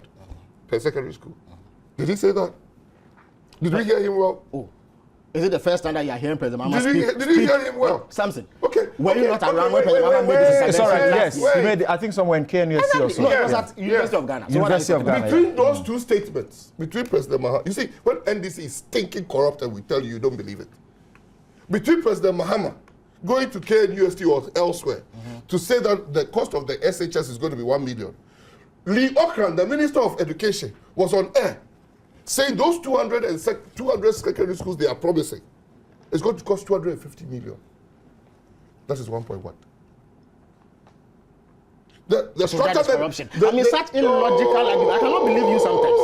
That merely because Okay, two people are different Dr. figures, that's there's corruption. I bet you this guy won't talk here. No, Well, that's beat me up if you I'm want. not beating No, that, beat me up if but you I will want. interject. Yeah, No, beat me you up. don't I have to will do that. interject. You wouldn't Beat do me so. up You if have you been want. pop No, you wouldn't do so. Beat me You up wouldn't do if so. Beat me You up. don't want me to I have do been very fair to You you. interject. No, you won't do that, right? Then You you won't are do so. Thank you. How did Thank they you. finish? No, but you. He said. Finish yes, okay. in a minute. In a minute. Finish. He claims that NDC is going to create a job. What was the heading? Youth jobs Youth, and enterprise is it development job fund. seekers fund or It's not job seeker. Youth or job youth what? and Youth enterprise jobs and development fund. enterprise After you development promised fund. people in 2000 wait, jobs, wait. and Hold you it, failed to hold it, deliver, hold it. and you left us 1 million unemployed Hold it, people. Felix, hold We it. are doing something about it. Yeah. If we left you 1 million unemployed people and you had employed 1.7 Yeah, million, we have. At least officially. Felix, Yeah. unemployment Yeah, but figures it has should be gone going down. down. No, Unemployment figures You have have- gone down. I do have the figures. Felix. They have gone down Look, actually.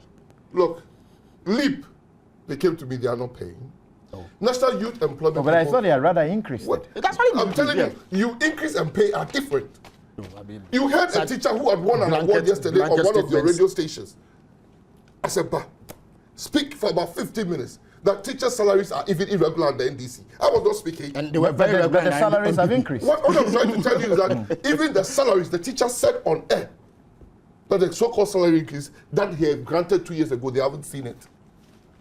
So the salaries are, he said under NDC, the teacher yesterday, 5 after Asempa afternoon program, he said under the NDC, the teachers are worst off. The so-called single spine salary, he said, has fizzled into thin air. And you subscribe to that being a fact. I'm telling you that there was a teacher speaking. No, but the fact as we know it, the fact as you and I know it, does not reflect what the teacher said. The NDC comes to tell us that they've increased salaries. There's no two ways about that. But when you increase, you have to pay. And we've not been when the Bank of Ghana monetary reports, quarterly reports, are saying that the government is not paying its obligations, then you have to be worried. Thank you very much. You are still listening to Newsfile on Joy 99.7 FM. You are listening to us on our affiliate stations across the country. In Kumasi, you are listening to us via Love 99.5 FM.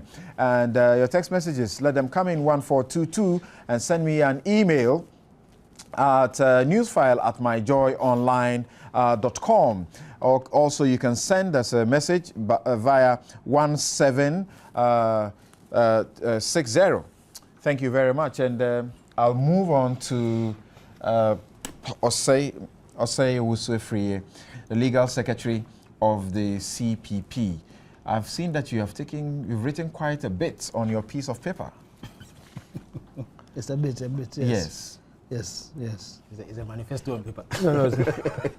No, we are not discussing their manifesto yet. They have not launched it yet. Was that one ever discussed? They've not launched it. They have. I thought that they were the first to launch, if I'm not mistaken. They launched it at Boglushi. They've launched their You did? manifesto. Yeah, they I have. have a They are copy. the Sorry, first- forgive me. they are the first. Forgive me. Yeah. Sound nice. CPP, sorry, I'm still thinking PNC, sorry. Thinking PNC. Yes. Yeah. Well, okay. Well, in relation to what has just happened, obviously there's been a lot of debate between the MDC and the MPP. You see, but at the end of the day, what we need to do is resolve the economic problems that confront this country, and basically create a society in which our people will have no anxiety about work, about food, about shelter.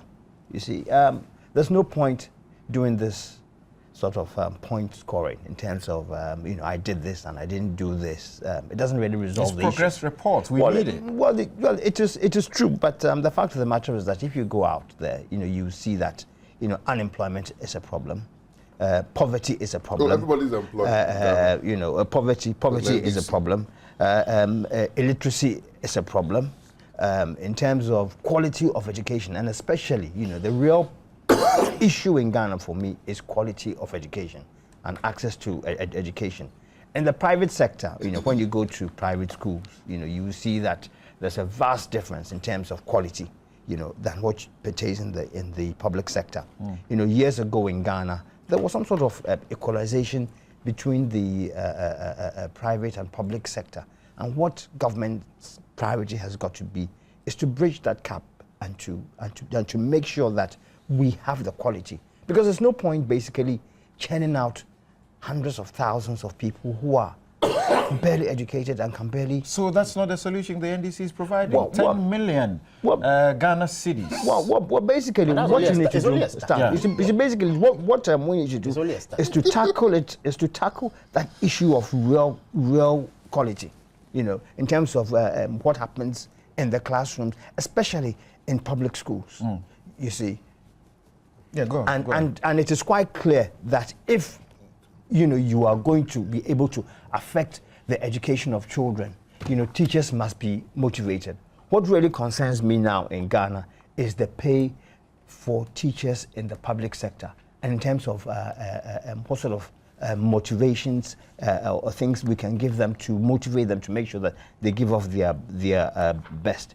You see, at the end of the day, if you are in government and you have the challenge to basically do what you can for the people of this country, it is definitely a noble and glorious challenge, you see. But at the moment, Ghana, I would describe Ghana quite frankly, brutally, as a neo-colonial state. In that we are independent. Yes, we are independent, but we are not fully independent. And the dependency on basically foreign intervention is just too much. We need to move away from that. You see, so basically, what is important is for those who are implementing policy, to have the courage to dream big. They must have the courage to dare. They must be able to envision whatever plans that they have. And they must have the courage to fight for the people of this country. That is what is important. That is what is important. And also to deliver on promises and statements of intent. In terms of policy statements and manifestos, these are basically statements of intent. But what really happens is when you are in power, what do you do? You see, when you're in power, what do you do? I mean, I've got this philosophy that if you are in government and you've really done your work, you don't even need to go out to campaign. If you're seeking re-election. This is my own personal view, that if a government has come that has been very, very, very effective, in whatever that it has said it will do, it doesn't really need to go out to do even any campaigning. It will probably be returned, automatically. But where there are lapses and you haven't been able to maybe fulfill your promises, or you've not been able to affect people's lives, then obviously you have an issue, and their issues here. We have a myriad of problems that are confronting us in Ghana here, and it's important that what I'll say is that we really have the courage to implement whatever that we say that we will do. Because if you look at the manifestos of all the political parties, I mean, basically the underlying factor is that what everybody seeks to do is to basically better the lives of the people of this country. Okay, so let's look, for example, some of the things that Felix has taken us through in the NDC manifesto. He's spoken about the Energy for All 2016. That plan. Well, I think that plan for me is achievable, because you are talking of basically bringing in units of equipment to make sure that that happens. It is just like where the Convention People's Party in Nkrumah's time took the country to when Akosombo was planned. It's a question of planning, and if they have planned and they've said they will do this, the issue is whether they'll be able to implement. Well, they'll be able to implement it or not. Have you not connected thousands of other communities to the national grid? That is not generation. Move on. What is this generation business? What is your record on generation? To move on. You did not add one in 6 years. We have added more generation than you ever did. Move on to the next. The generation capacity that we have, the record that we have. Felix, in your 8 years, how many did you add? How many did you add? We've added 326 megawatts. Gentlemen, you've had your say. You've had your say. You've done quite substantial time. I was asking about the other issue, quite fascinating for me, the 10 million fund. Well, in terms of the fund, I mean, the fund is a fund. That is what it is. That's graduates can access it and provide jobs for themselves. Well, that's their colleagues, yeah. Well, that statement, it's also a statement of intent. It's probably well intentioned. And the media fund. But what Felix himself has said is, it will go through. One has got to go through a rigorous process before that fund is basically accessed. Is basically accessed. I mean, for us in the Convention People's Party, in the past, we believed in the concept of cooperatives. In terms of basically people coming together, to form cooperatives, and for us in the Convention People's Party, if we had like a cooperative system in place, that could form as basically a unit where people on a small scale could get together. A few people could get together, form their own cooperative, and then access whatever funds that they need to access. But if you look at the issue of all these funds, we have funds like Maslog in place. I believe there's the venture capital program in place. How effective are these programs? in terms of really affecting the We don't know the national recent report economy. about Maslog, but the No, previous if previously we have been told that they had been saddled with if I may debts provide you with because some- of Yes. problems with repayment. No, in fact, the truth of the matter is that Maslog has a much better recovery rate now than they have ever done since it was set up. The venture capital trial is also being restructured. But this particular intervention, the Youth Jobs and Enterprise Development Fund, is aimed at resolving a specific problem of graduate unemployment. And you would agree that churning out tens of thousands of graduates every year who go looking for non-existent jobs is a bit of a problem. So we want to address that, whilst doing other things to absorb those within our society who do not even have access to higher education in the first place. So let us not confuse. And you may have also, you may not have read the manifesto yet. No, I haven't. Yes, So but we can- listening to the president, do you find that the NDC is not exactly in disagreement with the NPP? I don't think all the parties are in any disagreement when it comes to the issue of manifestos. I mean, I believe where there's a bit of a divergence is this issue of free SHS. Yes, and They said 2030 and the access Nobody that has the said NDC Nobody has has said said it. that. He I said that they He I said said that they He will said do that it. 20 wait, years. when you come to power in 20 years, you do it. It's not as simple as saying we'll do it in 20 years. So basically, I mean, the ultimate is to better people's lives in this country.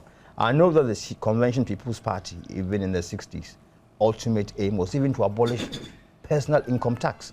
You know, I've seen it in some publications where it was the intention of the government to actually abolish personal income tax at a certain point. So if we come to the point where SHS can be free, I'm sure every government would implement it. But we need to gradually move it to that position. I mean, I believe the president says, sorry, Yes. that FQ Yes. is a constitutional injunction. Yes. So is secondary technical vocational constitutional injunction to be free. Well, Yeah, but something, the point there is that it is not I'm justiciable. asking him the no, question. Yeah, Sorry. that point, yeah. you So see, it's not you see, looking justiciable. at It is. Directive Supreme Court. principles. Directive Looking at principles. Supreme Court It's about supposed this. to guide policy. It So is you cannot not- go to court on that. It's not exactly the law is not cast in stone. That is not justiciable. But what did the Supreme Court But say? directive principle of state policy is supposed to guide policy. Right? What did the Supreme Court say? if you guys are minded to Yeah, You you are are a lawyer, so educated. tell us what the Supreme Court said on look at that. the National Lotteries case, which is Yes. the latest on the questioning of justiciability of that particular provision of the Constitution, Chapter 6. It's not clearly the case that those provisions are not justiciable.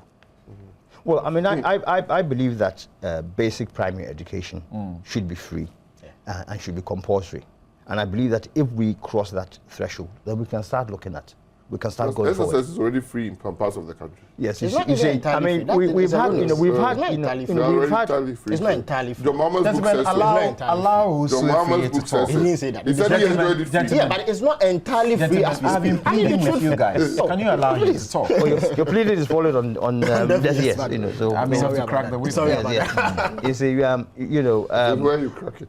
in terms of having free and fair education, you know, we've had it in the past. You know, it was something that was started by the Convention People's Party, you know, for people from the northern region, basically to bridge the gap between the north and the south. So we've had a pilot before, you see. But one has got to look at our current circumstances. I believe that with proper planning, you know, we can move possibly towards free SHS sometime in the future, you know. But that it must be underpinned by access in terms of and quality. You know, that is what is important. Okay. Yeah. Thank you very much. Your text messages are so welcome. 1422, and I'll read just a couple and I'll go to Abdul Malik Kubako Jr. This is a man from at In-Law Law. Okay, is that your name? Maybe it's in Koko. Okay, because I've seen NLAW. I'm sure it's in Koko. Okay. All right. My community had its share of electricity supply last 2 months. Thank you. From Motala in Yendi. I like Felix's presentation. You are educating me more on the advancing the Better Ghana agenda. President Mahama is always good at making promises. He promised the people of Damongo of a tarred road, but this has not been fulfilled. 10% Why was do still- politicians think the rest of us who are not in politics are fools? The NDC man is lying with his so-called Youth Development Fund. The proponent of free SHS is just trying to throw dust into the eyes of the poor Ghanaian to vote for him. The best way is to provide access to the broad masses of the people. The definition of access. David, in That's the NDC's position. So David, That's not David, the NDC. David Anafo, Access. David Anafo Access says, to policy, actually. I You want build every 12. Ghanaian But you to don't read need 350. You don't have Manfred to build 200. Max 200, yeah, we can. Naif's We've done it before. We built work 119 on homes. human scale You built development. 19 4 years, villages. what do you The free Last 4 years. SHS policy will fall under what can be termed destroyer satisfier. It is a destroyer satisfier because there are other equally important basic needs of Ghanaians which can be destroyed in the process of meeting the free HSS policy. It requires huge financial outlays and will invariably affect the flow of resources to other key sectors of the economy. From Kwesi Ampofo at Sunyani, NDC Manifesto is simple and can be achieved without support from our development partners, not winning power at all cost and all be die manifesto. Mancha Bruce once again says, those who stand for nothing fall for anything. What was new in the NDC manifesto beyond the failed promises in that of 2008? The good news is that according to the NDC administration, the rich will pay for everything. The bad news is that according to the NDC administration, you are rich. The cynics can decide not to see wisdom in the NPP manifesto. But as far as we are concerned, change is coming. Free HSS is coming. Thank you very much. And we have on the phone line, before we go to Abdul Malik Kubako Jr., Mr. Michael Insowa. He's a former Director General of the Ghana Education Service. He says some misconceptions have been peddled, or untruth have been peddled in regard to the education discussion that we have had. Thank you very much, sir, for joining us on the show. Thank you, sir. So, where is it that we have told some lies? No, I didn't use the word lie. No, I am said asking. Don't some worry. misrepresentations All right. have been made, and I'd like to correct that. Go ahead. The concept of X cube was as a result of World Education Ministers meeting in Thailand to consider the number of children who were still not in school. So from that meeting, it was resolved that every country must put in place a program to make sure children, that is all children of school who are not in school, will be in school. All right. Fortunately, it coincided with Ghana's preparation of constitution, a new constitution, and this was captured in the constitution. So the package, the summary is that the free compulsory universal basic education will have three components which will run concurrently. That is access, quality, and management. And they were to run concurrently. And in 10 years' time, that is by 2005, we should have every child of school-going age in school. We have not succeeded. We've gone very far. But now, when we're talking about this, what is this basically? What was the interpretation? The interpretation was that the basic education is what everybody is entitled to, the minimum level of education which everybody is entitled, and therefore which will make more competitive in the world of work. Now we're talking about BEC as terminal and continuing. So at the end of BEC, the child goes out. Meanwhile, the child is only 15, which is against international law, that he cannot work. Meanwhile, he's not in school. Why must the child be outside the school? And therefore, the new, or what the MPP is saying is that let us raise this minimum level of basic education, because now if you go to any office or any institution and they are looking for drivers, the minimum qualification they are asking for is O-level, SSE, and so on and so forth. So it means it puts some of these children at a disadvantage. So that is one of the good things. There are so many more I can't go to because of time constraint. The other issue is if the NDC is saying they want to build 200 schools and set up 10 training colleges, I would say that maybe they need to go to the books or the work that has been done at the Ministry and GES and find out that the issue of shortage of teachers is not about the number of training colleges. It is about how to take care of these teachers, because as many teachers as we produce, almost half of them disappear in 2-3 years. So, but now, because of the allowances, these colleges which have enough vacancies can only take 9,000 at a time, 9,000 for all the 38 colleges. So we don't need to build 10 colleges.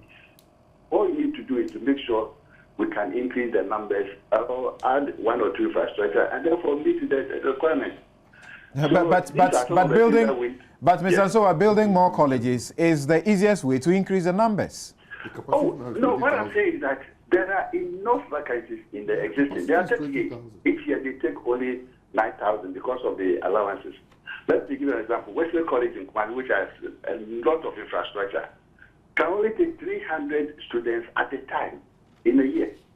I mean, this is, not making use of the facilities that is available in Western. I agree. There are some areas, there are some colleges where you need to put 1 or 2 structures in order to increase the enrollment. But if a whole training college, or now they call them colleges of education, that is so. The total population is 500. Then you know there's something wrong. What about the other infrastructure that is there? What are they like? You referred to the F-Cube and said that the full completion or realization time, implementation time, was supposed to be 2005. Is that correct? Exactly. Okay. Now the promise is that we should get to this by 2016 because we have not done it.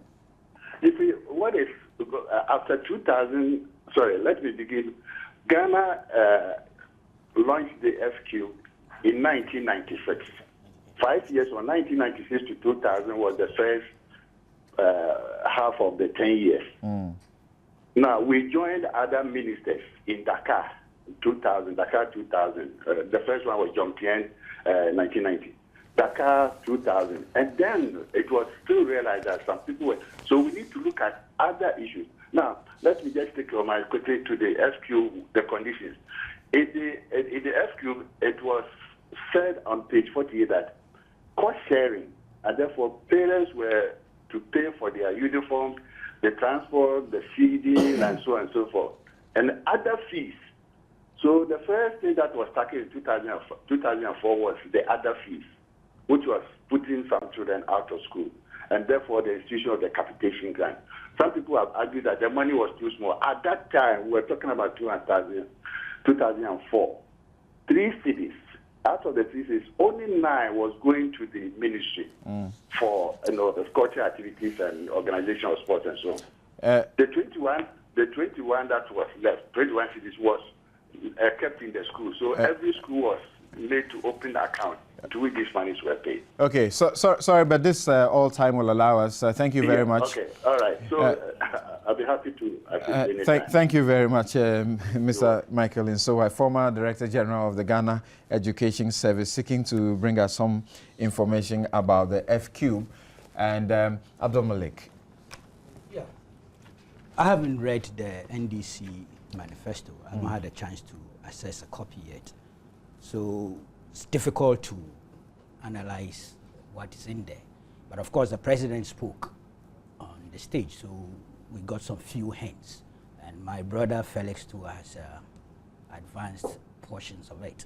But there are few distortions or inaccuracies in how we tell our history. And I would want to devote the little time I have to that.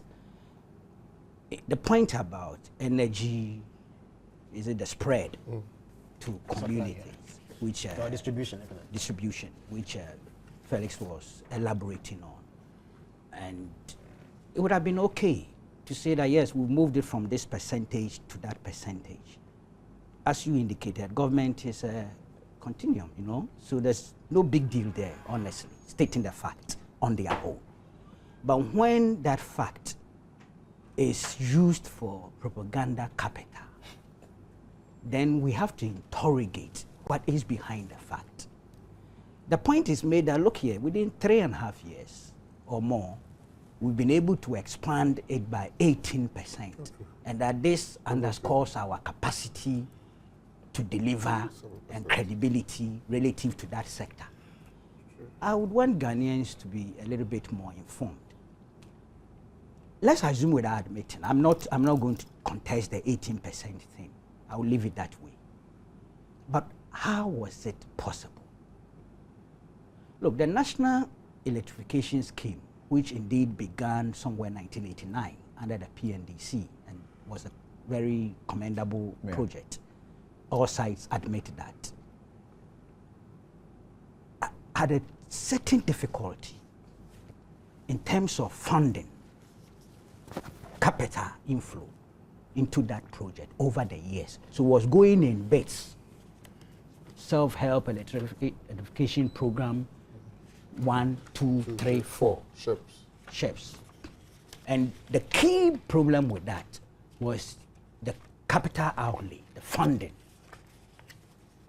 For the first time, that thing was given a catalytic impetus by the acquisition of the $350 million U.S. Exim Bank loan. It took 3 years to negotiate for that loan between 2005 and 2008. Parliament approved it August 2008. That lies behind this dramatic 18% increment in 3 years. Indeed, the contracts and those things were signed. I have the money for value audit report here. It was initiated under the Kufuor administration. Crown agents were commissioned. This government continued with it, positive. That's one good thing about our constitutional dispensation in recent history. Previously, we used to. Of towns anyway. It was meant for 2,400 communities. It's all documented here. This government did variation. I'm not against that. They took out Ashanti region and brought some other regions. That's okay. There's nothing for me wrong with that because it was based on some technical reappraisal and the rest. So I'm not debating those things. But that is what was possible because that much loan, that big, the largest ever relative to that energy sector had been acquired and was waiting disbursement.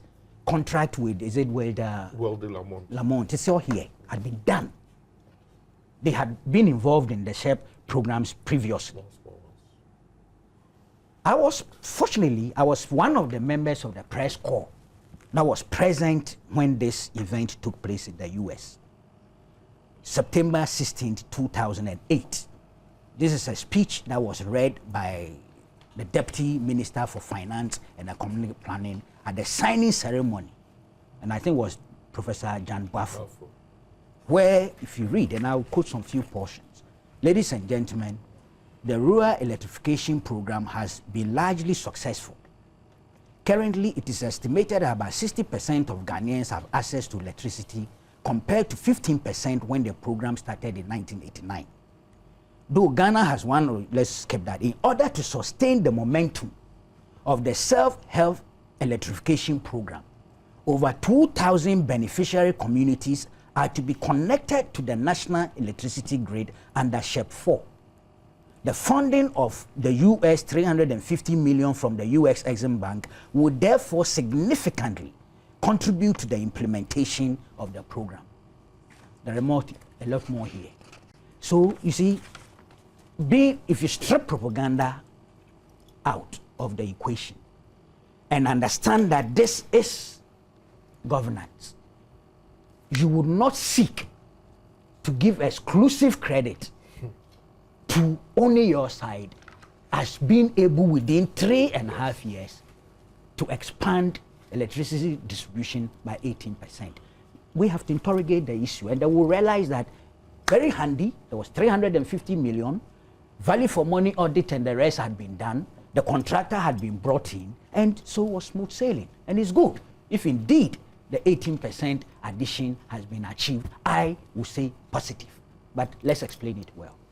There's also that point about education, polytechnics, and I think Felix made the point. Sometimes I ask myself, what are we talking about? are we discussing NDC 1, 2, 3 track record, or we are adding PNDC? What is it that we are talking about?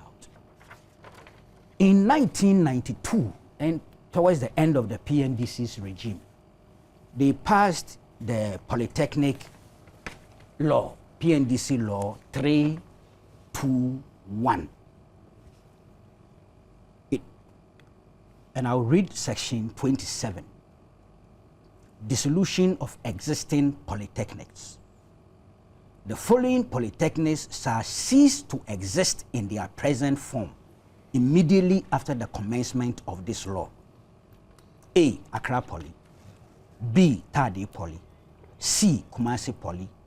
D. Ho Poly. G. Tamale Poly. F. Cape Coast Poly. This law made 5th day of January 1993. Well, six. 5th. They've I mean, there were 6 polytechnics. Yes. So Not before three the to NDC administration came into office in 1993, based on this law, there were 6. 6, not 3 to 10. Some were created under PNDC. That's what I'm asking. You see, so that you state the facts. Then we will see the number of years you've had, the resources that was at your disposal, and the results you delivered. It's fair analysis. But when we lump all these things together and create the impression that maybe between 1993 to 2000, so much was done by us, and it's left blank that way, it doesn't do justice to an intellectual interrogation of the issue. Let me give you a typical example. It's like the UDS. I hear NDC claim it as part of NDC administration. But UDS came before NDC took office in 1993. I think we know that. It was 1992. Established by the PNDC. If you want us to add it, then tell us exactly the factual picture. I think the justification in including all of 92, that, it's because when the opposition when the opposition is doing its critique of the NDC administration, it includes that is not the basis. It's when they are advertising their advertisements, their achievements, they bring PNDC in. And I am saying that what we were doing here was looking at manifestos by a political party. And so I was proceeding from 1993. That's what I wanted to do. But I realized that in some of the things we say and do, in actual fact, there are pre-93 achievements being advertised as, and I'm trying to draw that extension. It's important. See, having pointed out the UDS one, I also think in this case the president got it wrong when he took UMAT as an achievement of NDC. It's not true. I've been checking the records. Yesterday I went to all those universities and polytechnics websites. He may be referring University of Mines and Technology was made university in November 2004. Takwa School of Mines existed. Exactly. Yes. Like the forestry school. But you see, that is the point I'm making. You get it? Are you and I know that? Now you the get forestry it. school. But Now- what time did it become Takwa School of Mines? Because it used to be just a campus of KMS. It I was think made accuracy is important. You want you finish, I will explain this point. Accuracy is The important. point is My making is brother the just point I was made a coming point to make. about cosmetics. It was a He made change that of name. point. If so, then quite a lot of the polytechnics, which law was used to lift them upgrade, would you say cosmetic? No. Would you say that? There was some content to it. Their content, curriculum and all those things changed. They were upgraded to do certain things that they were not doing previously. So when you want to look at somebody else's progress and say, oh, it's cosmetic, And yours. University, Telecom University, some they dismiss it. That is, it's cosmetic. You know, but quite a lot of these institutions were in existence already, and legislation was used to upgrade them and giving new directions. Let's tell the story. Well, I'm saying what I'm doing right now, because now I cannot interrogate the manifesto thoroughly. I don't know what is in there. Is that when we are telling the story, let's be factual, truthful, and in that sense do justice to the facts of our own history. All right. Can we proceed from this point to attempt to discuss one more issue? Oh, before, I forgot one thing. Sorry, I I'm wanted sorry. to give you. Okay, But what are you giving him? I wanted to give you. Yeah, but I we are wanted to starting a give new you. run, aren't we? They're starting a new run. Yes. Yeah, we're Okay, starting. then I'll wait. Because I had something he said was not correct. I was going to say. Quick, finish your point. I was talking of also you that can also, take the that's opportunity. another distortion in terms of load shedding. Sometimes the impression is created as if we had load shedding, however extensive, I'm under going to say 18 months, 1998 to 1999. Not And We've 1 had year. so No, many the records are It there. was 6 months. It wasn't. Not true. Yeah, but Within even- 6 months, Look, the Abuadi even thermal plant had been 2 finished. months, It was it's not not true. good 18 enough. months. It's not true. Yours is not We have true. never I'm been looking in at that the for 18 nation. months. It's not Hey, you, true. were a kid. You didn't see it. All right. Who told us I'm the not kid? looking No, at the who told us parties that? and the regimes. That's the best way to look at it. That's the way. Look, power shared. It tells a story Sorry, that maybe 98 to 99. we need beyond Akosombo and Kong. And Kong was from Achampon to Liman. Right. Rollins only came to commission it July 1982. It started with Kutu Achampon. Liman continued it. 1982 July, 6 months at the PNDC reign, it was commissioned. So you can't credit them as those who began it or did a lot of the job. Kong and Akosombo. Abuazi came somewhere 1999, late 99. As a nation, look, this is Daily Graphic. November 11, 1983. Power supply to be cut by 40%. It's load shedding, if it go into the story. It happened again 1984. 94. This is Daily Graphic, Friday, October 31st, 1997. Power supply to be cut by as much as half. This is load shedding. This is Daily Graphic, July 11, 2000. ECG load shedding exercise in Accra. No end in sight. Power shedding. This is a nation. All right. Power shedding has been with us consistently. And it just tells a story that perhaps we have not, unlike Nkrumah, and even let me give Kutu Achampon and Liman credit here too. Cool. There hasn't been any serious thing. You talk about Abuazi, it's good. But it came 1998, 99. After all these years of power shedding, let nobody use load shedding as a propaganda tool. That is the point I'm trying to make. Well, he's making you a promise that he will solve it. I'm not even tackling that one. That's not what I was tackling. I heard here and elsewhere those who use load shedding to show that then you were incapable or incompetent or inept. Sordid. Or sordid. And I'm saying That's precisely what I it was goes saying. for all those who have had the Let me explain opportunity the point that I was to making. rule. I have Let me something explain to the finish. point that I'm making. I wanted us to agree. Gentlemen, we have some less than 20 minutes. Okay. Should we move to the next issue? If we agreed. Well, I think, I'm sure we'll have more time. Yeah, after as for the manifesto, we need a lot more time to That's interrogate true. them. That's true. Okay, so let's now go to and try and discuss this other issue where the NPP presidential candidate Nana Akufo-Addo has been speaking about corruption. He says you make it an expensive enterprise, and he says that he's got a clean record and has doubts about John Mahama's, ability to deal with corruption, and he's linked him to the STS failure and some other matters. So the question we are asking is Nana Addo coming to equity with clean hands? Because the law says that he who comes to equity must come with clean hands. Start with you, Matthew Poku-Prempeh, on this discussion. You've heard why you?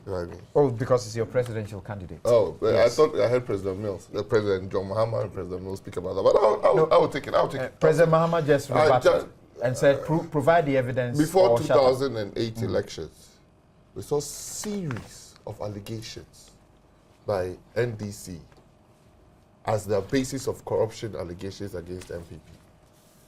They even provided bank accounts from where supposed MPP members had more money than the total wealth of Ghana. That was from NDC stables. Now we know that was not true. Oh, that was from NDC stables. Which stable? NDC stables. We provided bank accounts. We had a whole, currently, Deputy Minister of Finance saying that MPP has stolen and dissipated all the gold reserves in this country. That was on the NDC. We had a presidential candidate at that time say, as for him, as soon as he hears corruption, he would act. Because President Kufuor had said that, give me evidence. He said. Then we saw NDC move into government. And when an allegation of corruption, not even an allegation, corruption and abuse and fraud had been perpetrated, what did the president say? Who is guilty? And he says, give me evidence. That was President Mills, Castle Gardens. After all the allegations, they even did a press conference that because cocaine arrests are being effected in this country, MPP was a cocaine party. So they don't come to with any clean hands. Then they get into government. And the single largest cocaine drug hall ever in Germany history happened in March 2009 was under President Mills. The largest drug busts, cocaine in articulators, graphic front page under President Mills. The largest cocaine bust in Britain's history from Ghana under President John Mahama. So NDC comes to this table haunted by their own statements. Nanado in Tech says all that MPP did to minimize corruption. He talked about the criminal libel, repeal of the criminal libel that had put people in prison for stating their mind. That was removed. He talked about procurement law that was supposed to make things transparent, and currently 80% of all contracts. 3 years, a government of whiter than snow, they have not been against the act, program or act, to publish in Parliament. They have not been able, because the law says any sole sourcing, you have to give a reason. Ministry of Education's contracts, sole sourcing. Ministry of Works and Housing, sole sourcing. Road, sole sourcing. Tell us. In doubting President Mahama's credibility to fight corruption, he refers specifically to the STS and to the purchase of the Embraer 190 jet. The question is, what is the corruption in them? It seems you are set on something. I'm laying my foundation. I'm asking the question. I'm laying my foundation. That's what I'm paid to do. Yes, you may be paid, but ask the questions fairly. This is the government, this is the party that have profited on corruption without even giving evidence. In 4 years, we are going to elections in 2 months' time. In 4 years, they've not been able to successfully prosecute a single MPP person as corruption. Now, I hear John Mahama say in his policy statement that he's going to do a sole commissioner to disentangle this judgment debt JDM, judgment debt conundrum. The sole commissioner hasn't come, and our money are still lost. President John Mahama tells us that he doesn't believe in Yoko. He doesn't believe he's an Attorney General. Did he say so? My brother. Yoko produced a report on this judgment debt on Woyomi. Attorney General is in court saying Woyomi has stolen our money. The words the Attorney General used in that suit was even worse than what I'm saying. And then President Mahama says that we need a sole commissioner. And in 2 months, he has not been able to appoint the sole commissioner. Doesn't mean because they're also guilty party in there.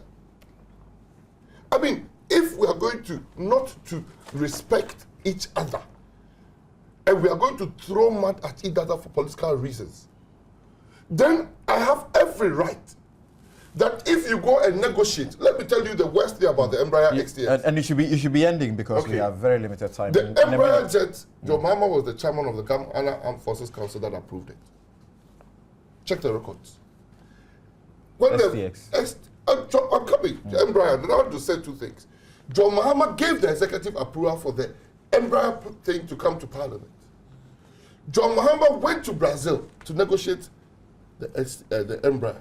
John Mahama actually went to Brazil to renegotiate a $250 million contract for irrigation and mini hydros to road corridors.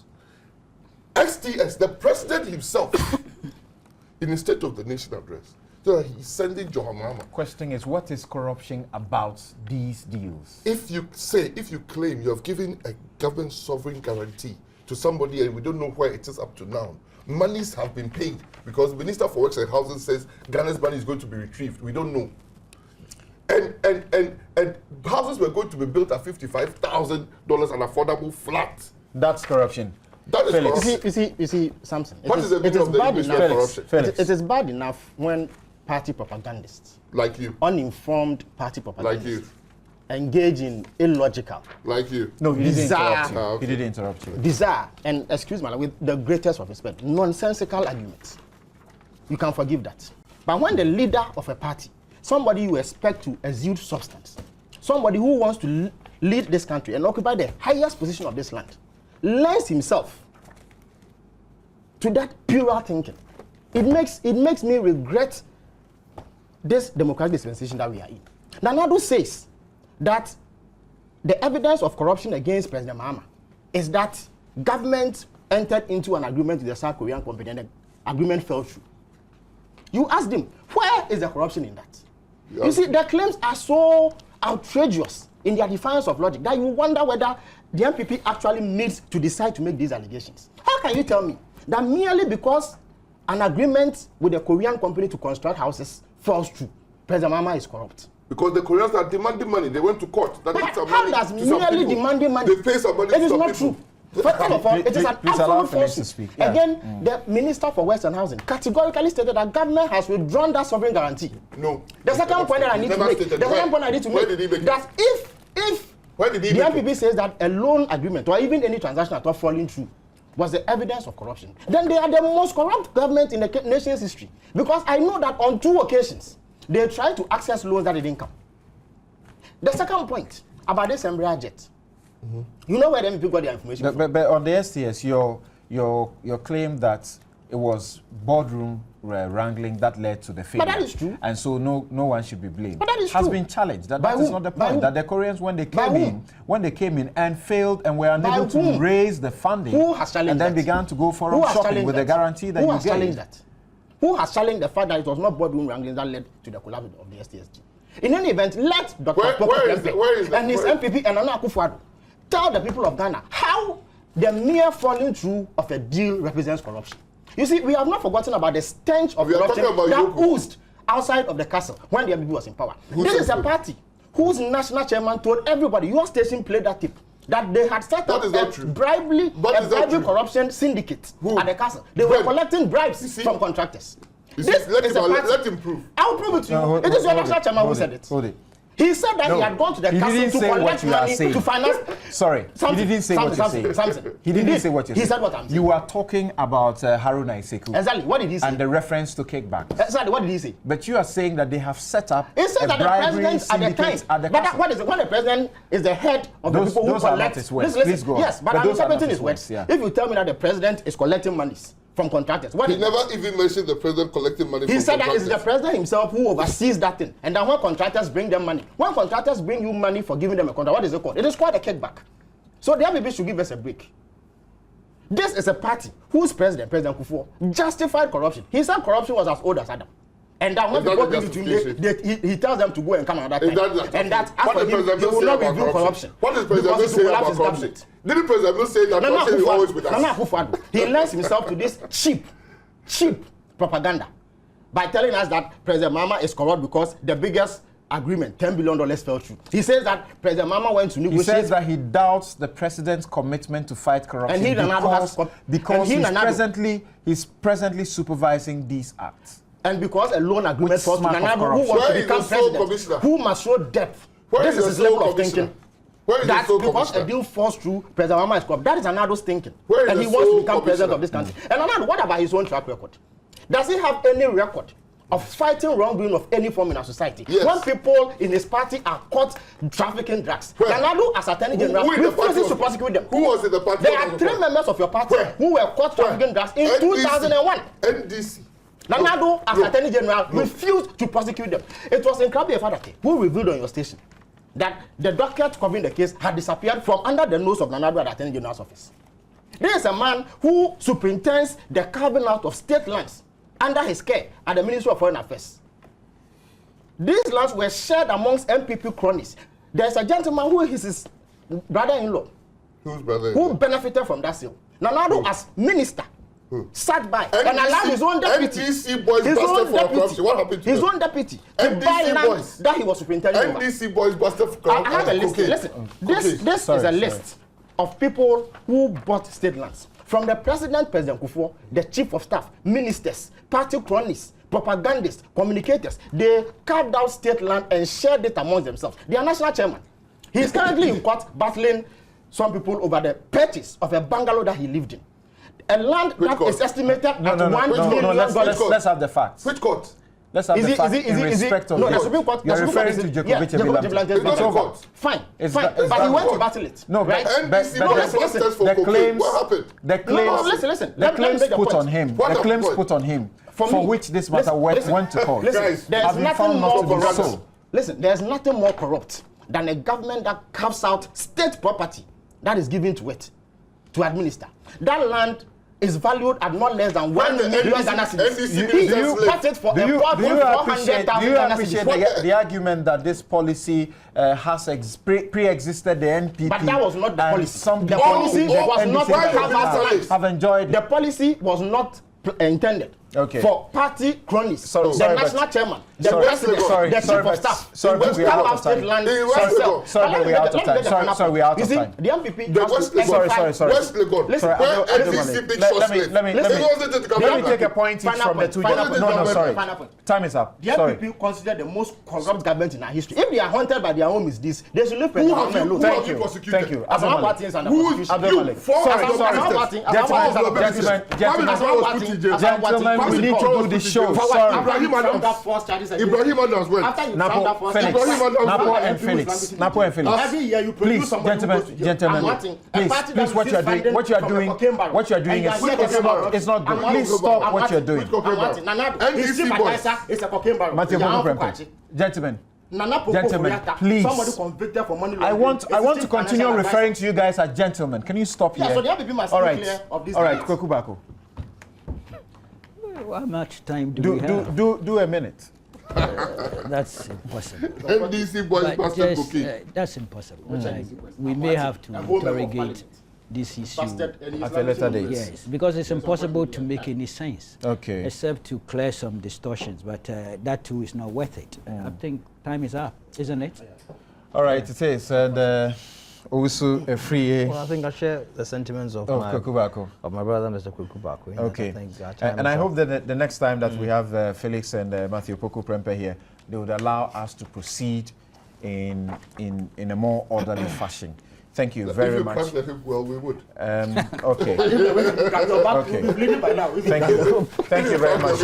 You have been watching and listening to Newsfile on Deep Joy corruption in 99.7 FM and on the multi-TV channel, Joy News channel. You have been listening to us across the country on our affiliate stations and also at myjoyonline.com and at multitvworld.com.